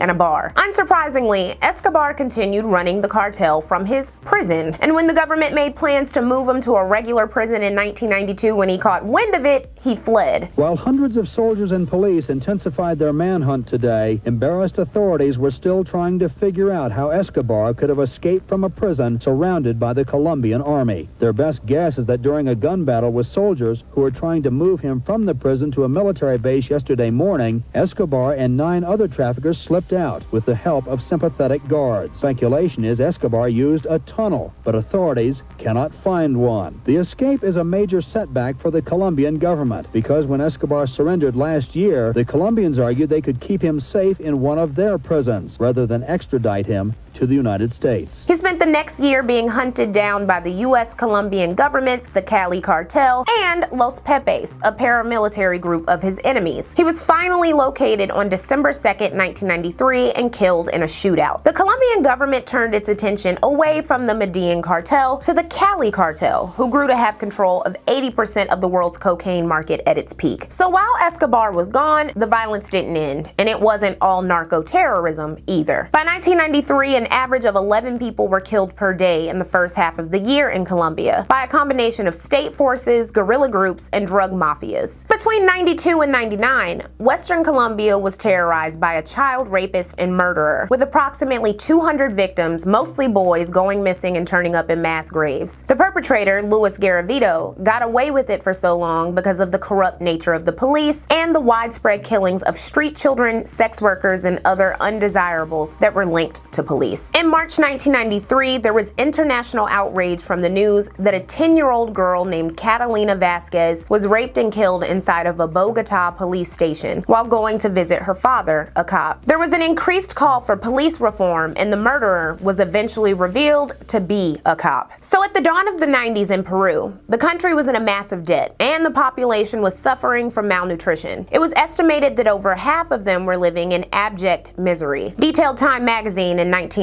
Overnight, the price of gasoline jumped from 10 cents per gallon to more than $2, and food prices rose 300%. The 1990 presidential elections were shaken up when dark horse candidate Alberto Fujimori challenged the white neoliberal candidate. Due to his Japanese ancestry, the public affectionately called him El Chino, or Chinaman. He campaigned on a somewhat left-leaning populist platform and netted 62.4% of the popular vote. Upon entering office, he promptly accepted world aid, began pressing Congress for more aggressive means to catch Abimael Guzman, the Shining Path leader who had evaded capture for 12 years as the terrorist group bombed infrastructure and slaughtered civilians, and Congress wasn't in total agreement with that. So in 1992, Fujimori led a self-coup by shutting down Congress and suspending the Constitution and judiciary. This act was denounced by the international community, but allegedly supported by the Peruvian public. After all, they had to deal with the Shining Path. In May 1992 alone, there were reported 123 terrorist attacks, and 112 of them were alleged by the Fujimori government to be by the Shining Path, who were ramping up their violence in response to the coup. Fujimori issued decrees with harsh penalties for terrorists and collaborators. Certain areas with heavy Shining Path activity were labeled emergency zones, where constitutional rights were suspended to fight the terrorists. After July 16, 1992 bomb killed 25 people and injured 155 more in Lima, Peruvian authorities increased surveillance, which led to the apprehension of Abimael Guzman and the fall of Shining Path. While Fujimori was celebrated for stamping out the Shining Path, it didn't obscure his major flaws. In 1994, his own wife, Susanna Higuchi, denounced him as a corrupt tyrant. Fujimori was eligible to run for president again in 1995, the same year that Susanna filed for divorce, and Fujimori's eligibility worked out for a bunch of parties, including the U.S. and the head of Peru's National Intelligence Service, Vladimiro Montesinos. Under Montesinos' firm grip, to the point that he was the de facto leader of Peruvian affairs, Fujimori had abandoned his campaign platform platform and enacted policies more aggressive than his neoliberal opponent had championed. This included the Fuji shock, or making state-owned enterprises private and implementing structural adjustment for IMF loans, which, as you've noticed, has come up a lot in this episode. Montesinos remarked about Fujimori once, "He is completely malleable. He does nothing at all without me knowing." The administration spent a lot of money bribing Peruvian media to not question Fujimori, in addition to producing more trash TV. Montesinos had been pocketing $1 million a year from the CIA since 1990, with the assurance that he would serve U.S. business interests, like when he gave U.S. company Newmont a majority ownership of a gold mine. Montesinos and Fujimori were aligned with the plot to implement Plan Verde, a military op by the Peruvian armed forces to control the country via media censorship and the genocide of indigenous and impoverished Peruvians. In 1991, the National Population Program was developed by the Peruvian National Population Council. Beginning in 1993, 200,000 women would be sterilized without their consent before the decade was over, which was facilitated in part by the U.S. Agency for International Development, or USAID. And their justification was the 1974 Kissinger Report, which encouraged low populations in developing countries to serve U.S. interests. Speaking of U.S. facilitation of oppression in South America, there were the revelations about the Archives of Terror. Found in 1992 inside an old abandoned building in Paraguay were documents detailing the secret kidnappings, tortures, and killings of thousands of Latin Americans, mostly leftists, by security services of Argentina, Bolivia, Brazil, Chile, Paraguay, and Uruguay in the U.S.'s Operation Condor. Remarked Castro on the hypocrisy of American benevolence in 1994. "Those who blockade us have had good relations with South Africa, excellent relations with Chile, where thousands of people have been killed, in Argentina, where thousands of people are missing." Okay, so let's take it to the east. India's new economic policy in 1991 saw the country shift from socialism to private enterprise. It began the decade not being able to pay foreign debts and was impacted by rising oil prices. So under a new prime minister, Narasimha Rao, it embarked on structural adjustment programs and welcomed a bunch of foreign investors, including big U.S. brands, impacting the social trends and finances of the world's second most populous country. Middle-class urban Indians benefited more than the poor rural ones, and a caste system remained in place. But there were a lot of positive changes. Indian people had access to more news sources than ever before, and there was a renaissance of Hindu culture among middle-class English-speaking Indians. Bollywood churned out movies that bolstered the country's national film industry, and there was a noteworthy rise in representation of women in media. In 1992, an event known as the Bombay riots killed 900 people in what is now Mumbai. India's neighbor Sri Lanka was in the midst of an ongoing civil war that erupted in 1983. The government was fighting liberation tigers of Tamil Eelam, whose support dropped after the 1991 bombing assassination of Rajiv Gandhi, the former Indian Prime Minister and then Congress President. India was further rattled in March 1993 when 12 coordinated terrorist bombings in Mumbai killed 257 people and injured 1,400. Later, in September 1993, an earthquake in Latur killed roughly 10,000 people and injured another 30,000. In 1991, in Thailand, a military coup by the National Peacekeeping Council overthrew the first elected prime minister since 1976. The NPKC abolished the constitution, imposed martial law, and banned political gatherings of more than 5 people. The military had been largely in control of Thailand since 1932, but the April 7, 1992 election of a general to the prime minister position by the NPKC pissed the population off so badly that they began protesting. After nearly a month of protests, there were harsh crackdowns in Bangkok between May 17th and 20th that led to 52 people killed, 696 injured, and 175 disappearances. Thousands were arrested and detained. When asked to explain why unarmed civilians had been shot at, the Interior Minister said, "Who said they didn't have weapons? They had sticks smashing around.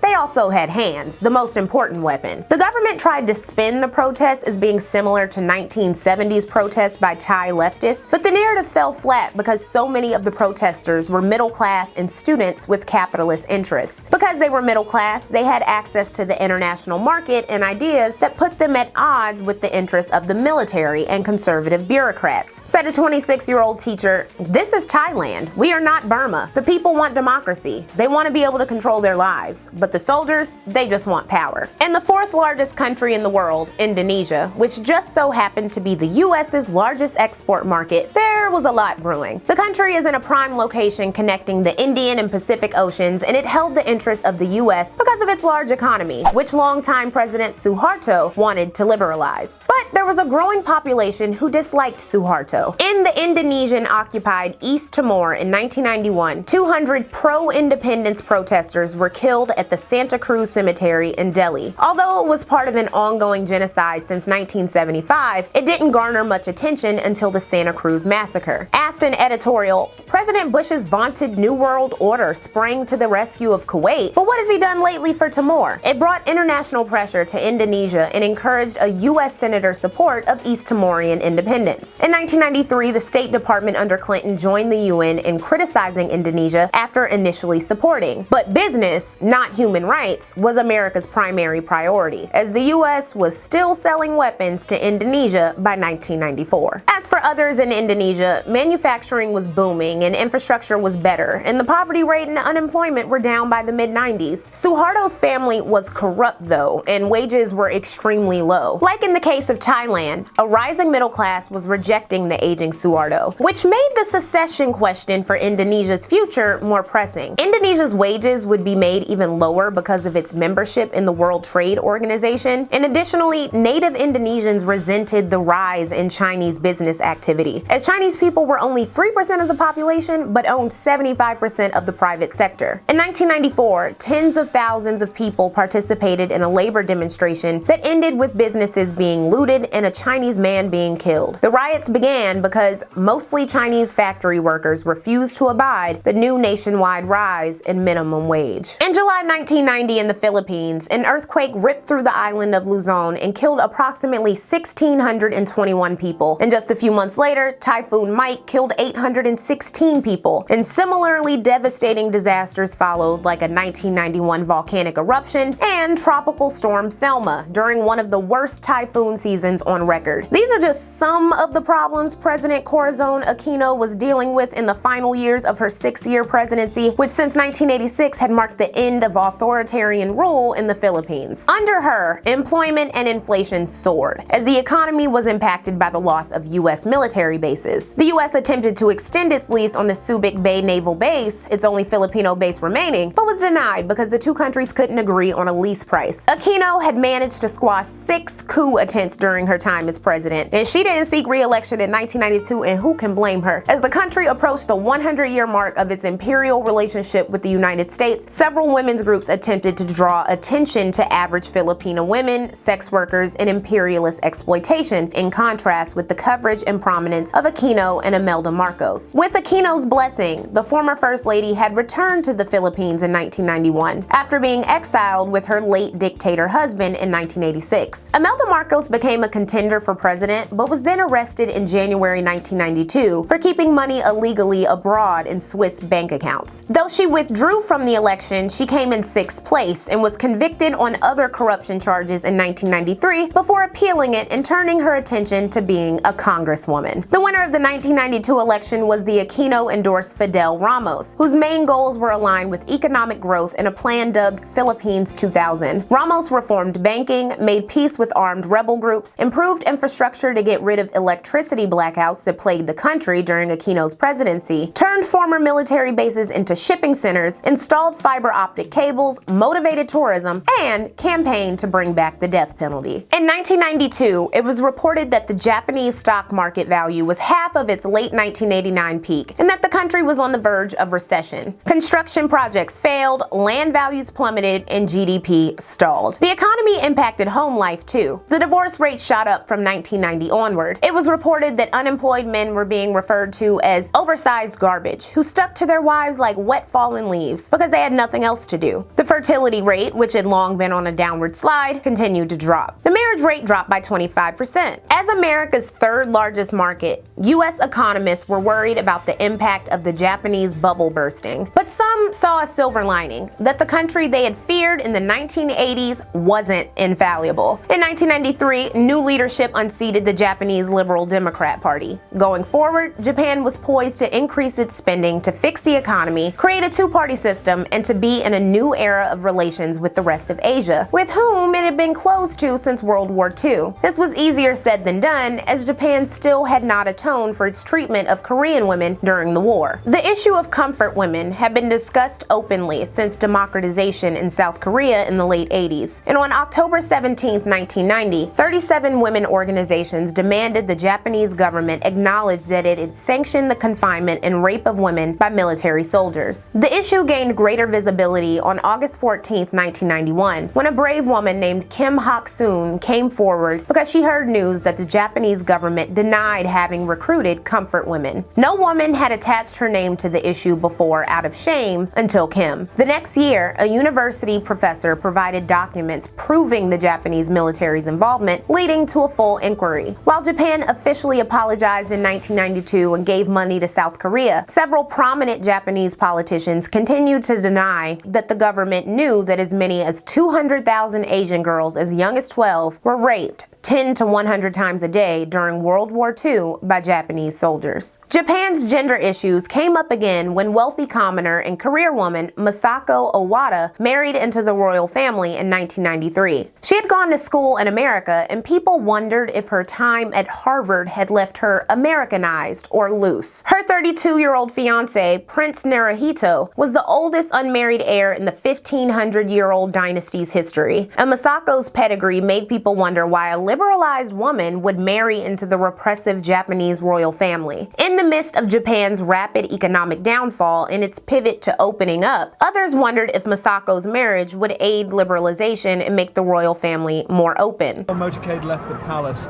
Many in the crowd now hope that she'll act as a catalyst for change in the deeply conservative imperial household, bringing new life to a centuries-old institution that has fallen behind the times. Lastly, in Japan, a religious cult named Aum Shinrikyo was growing in number and influence, while also being responsible for 17 chemical and biological attacks between 1990 and 1995. The cult, which had a small following of approximately 200 in America, 35,000 supporters in Russia, and 50,000 in Japan, had turned to violence after 25 of its members unsuccessfully ran for office in 1990. The leader, Shoko Asahara, prophesied that a conflict between the US and Japan would end the world and only followers of the cult would survive. One of Asahara's missions, in addition to acquiring and building weapons, was sending followers to Zaire in 1992 to acquire Ebola for a biological weapon. After the small attacks of the first half of the decade, they had their eyes on something big for 1995. In 1991, the North Korean and South Korean prime ministers met for the first time since 1945. The next year, North Korea and the United States became locked in crisis when Kim Il-sung announced it would withdraw from an anti-nuclear treaty. For 3 years, the US and North Korea squabbled, and Jimmy Carter helped negotiate a deal to end the crisis in October 1994. North Korea also agreed to dismantle its nukes. In that same year, Kim Il-sung died and was succeeded by his son, Kim Jong-il. At the dawn of the 90s, China was licking its wounds in the aftermath of Tiananmen Square and the media coverage. Economic growth from 1989 to 1981 was slow. Hardliner members of the Communist core were weakened by majority interest in the fall of the Soviet Union, and China pressed forward with its reform and opening policies. In 1990, the Shanghai Stock Exchange was opened. In 1992, China added Shanghai to the 5 special economic zones, which Deng Xiaoping wished the country had done sooner. Though Deng had retired in 1989, he was still the de facto, though rarely seen leader until 1992. That year, he embarked on his surprise and widely covered Southern tour. In his last public appearances, the 88-year-old visited all of the special economic zones. He emphasized the importance and inevitability of China opening up to foreign investment and enterprise, saying that it was crucial for the country to modernize. He also encouraged China to reach the economic level of Hong Kong, Taiwan, Singapore, and South Korea in the next 2 decades. At the time of Deng's Southern tour, China was negotiating entry into the World Trade Organization and bidding for a chance to host the 2000 Olympics. In a setback that many Chinese people characterized as embarrassing, they lost the hosting rights to Sydney. After Deng's tour, foreign investment exploded, primarily from Hong Kong, Taiwan, and Japan, followed by the US and Europe. Shortly after, the 14th National Congress of the Chinese Communist Party promoted several market-oriented reformers, including the new General Secretary Secretary Jiang Zemin, who was installed in 1993. Life in special economic zones had been rapidly changing since they were first introduced. For instance, Guangdong, at the time China's richest province and home to 63 million people, was thriving and complicated. By 1992, private and foreign investment accounted for nearly 30% of Guangdong's gross output. Hong Kong, which was set to revert to Chinese rule from British colonization in 97, wanted lots of low-cost production sites, so it financed a network of highways, railroads, and bridges to cut the commute from Guangdong to Hong Kong to 90 minutes flat. In the province, workers made more than the national average. New markets emerged around these work sites, from restaurants to cafes to shopping centers to more illicit industries. From 1991 to 1996, the mutilated bodies of 13 sex workers were found around Gwangju. The events were initially suppressed in media to maintain the image of prosperous special economic zones that were not harbingers of doom like the capitalist societies of the West. But when one body washed ashore in Hong Kong, the Hong Kong press reported the story, leading to the moniker the Gwangju Ripper. The head of the Gwangju police remarked, "I have never come across anything like this. Maybe he copied from the West." The killer was caught and sentenced to death. So life in special economic zones was different in a whole bunch of other ways too. Pawn shops came back in 1991. Gambling, which had been illegal since Mao's 1949 takeover,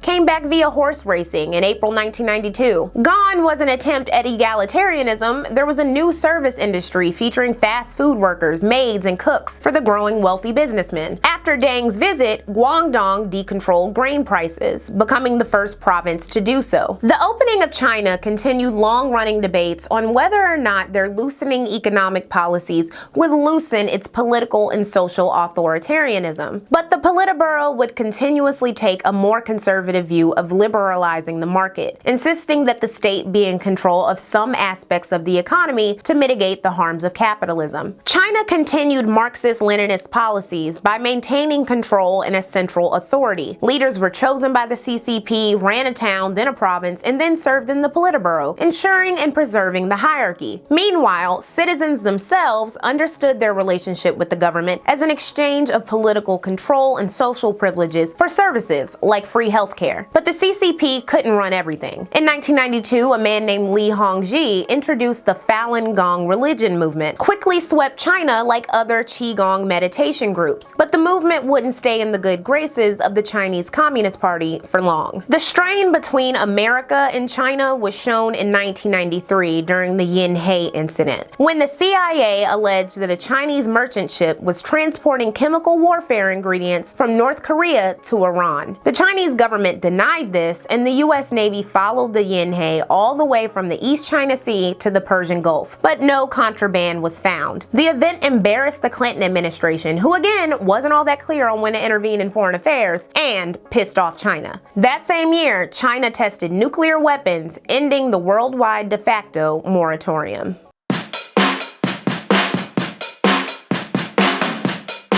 Reagan's 8 years in office were marred by massive spending on foreign policy with a greatly reduced revenue. So by 1990, the recession was clear and the deficit was large. The federal budget debt stood at $2.8 trillion, 3 times larger than it had been in 1980. When Bush was negotiating the 1991 budget, he found it hard to stick to his campaign promise of no new taxes because the government needed revenue. After hella long negotiations, Bush caved and agreed to bump taxes. According to Bush, the plan was for the Republican and Democratic leaders, including House Minority Whip Newt Gingrich, to walk out together and inform the press in a show of bipartisanship so that both parties took equal blame and so that Republicans looked united. But instead, Gingrich abandoned the press conference and would lead the Republican opposition to the budget, which increased the maximum individual income tax rate from 28% to 31% and raised the individual alternative minimum tax rate from 21% to 24%. Larger tax increases than originally planned. Hardline Republicans would never truly forgive Bush for this, and the renege on his campaign promise made him look weak. Further hurting Bush's reputation was the fact that he raised domestic spending, breaking with Reagan's supply-side economic policies. This includes the American with Disabilities Act and when he authorized a federal bailout of the savings and loan industry. In 1992, 4.5 million Americans lost their jobs and the unemployment rate sat at 7.8% in June June 1992, the highest since 1982. This was due to huge company layoffs and collapses, conflated by the volatile nature of foreign investment, like by the Japanese. All of this would be of immense interest during the 1992 elections. Bush also signed the 1990 Immigration Act into law, which led to more immigrants in the decade more than anyone prior, and the effects would be clear on the population and politics for years to come. Another thing with ripple effects, Bush's Secretary of Defense Dick Cheney increased the number of private contractors in the military, and in 1992, Halliburton beat out 36 other companies for a lucrative 5-year contract with the Pentagon to carry out U.S. military operations for profit overseas. Cheney just so happened to own stock in the company. Next, to conservatives, Bush fucked up with his first Supreme Court nomination. On the advisement of his Chief of Staff, John Sununu, Bush chose Judge David Souter to be the conservative replacement for champion of civil liberties Justice William Brennan, who stepped down in 1990. Souter was easily confirmed that year, despite the National Organization of Women protesting against him outside of chambers. Then President Molly Yard said he would end freedom for women in this country. Instead, Souter would uphold abortion in 1992's landmark case Planned Parenthood versus Casey. Other opinions tended to be liberal and or moderate. 10 years after he was confirmed, a bitter op-ed called the moderate judge a liberal jurist sold to a gullible chief of staff. So of course, Bush's second nomination in 1992 for Clarence Thomas would be of the utmost importance to restore his conservative reputation and conservative control of the Supreme Court. And we'll be back to Clarence Thomas multiple times in this series. In January 1992, while at a banquet in Japan, Bush threw up in the Prime Minister's lap. This extremely embarrassing moment was made worse by the fact that it was captured on camera and shown around the world. CNN falsely reported that Bush was dead when a man impersonated a member of Bush's cabinet, and it was a major fuck-up for the 24-hour news channel, who regularly reported false or misleading information that wasn't as verifiable as, like, a president being dead. As Bush continued fighting for his life on the campaign trail, in August 1992, Hurricane Andrew ripped through the Bahamas, Florida, and Louisiana. Federal help was slow to arrive, pissing off residents. Reported the Christian Science Monitor, Bush's campaign advisors, panicky about losing Florida's 25 electoral votes, hoped to turn the despair and skepticism of the beleaguered storm victims to gratitude for belated assistance. Under Bush, Congress passed the most expensive disaster aid package in history at that time, $11.1 billion. $9 billion of that money went to Florida, which had been the hardest hit, and Bush would carry the state by a slim margin. The main thing that Bush had going for him going into the 1992 elections were his foreign policy records, like his decision to quickly mobilize the relatively cheap Gulf War and his successful invasion of Panama. But would that be enough?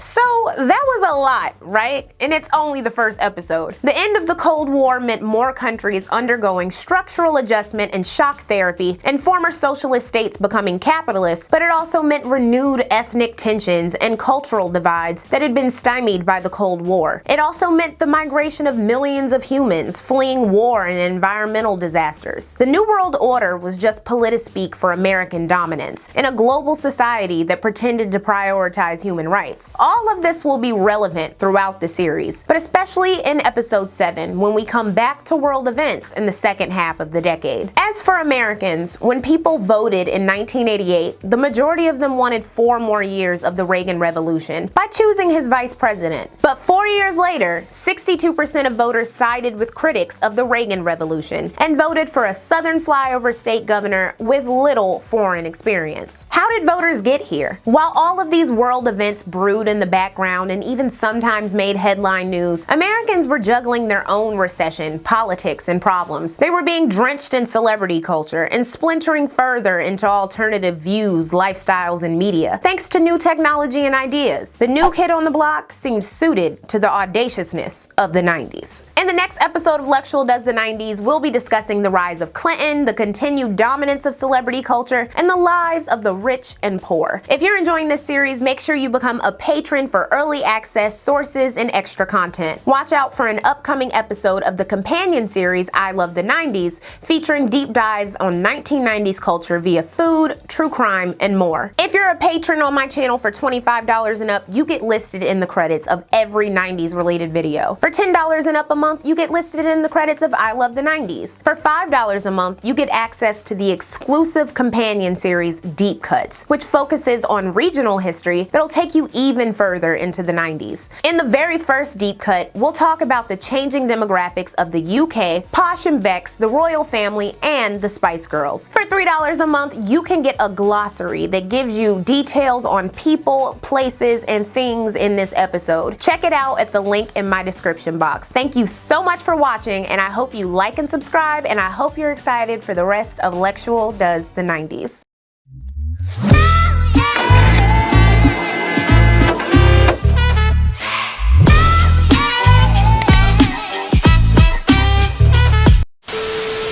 The US was joined by the British Royal Air Force, France, Saudi Arabia, Egypt,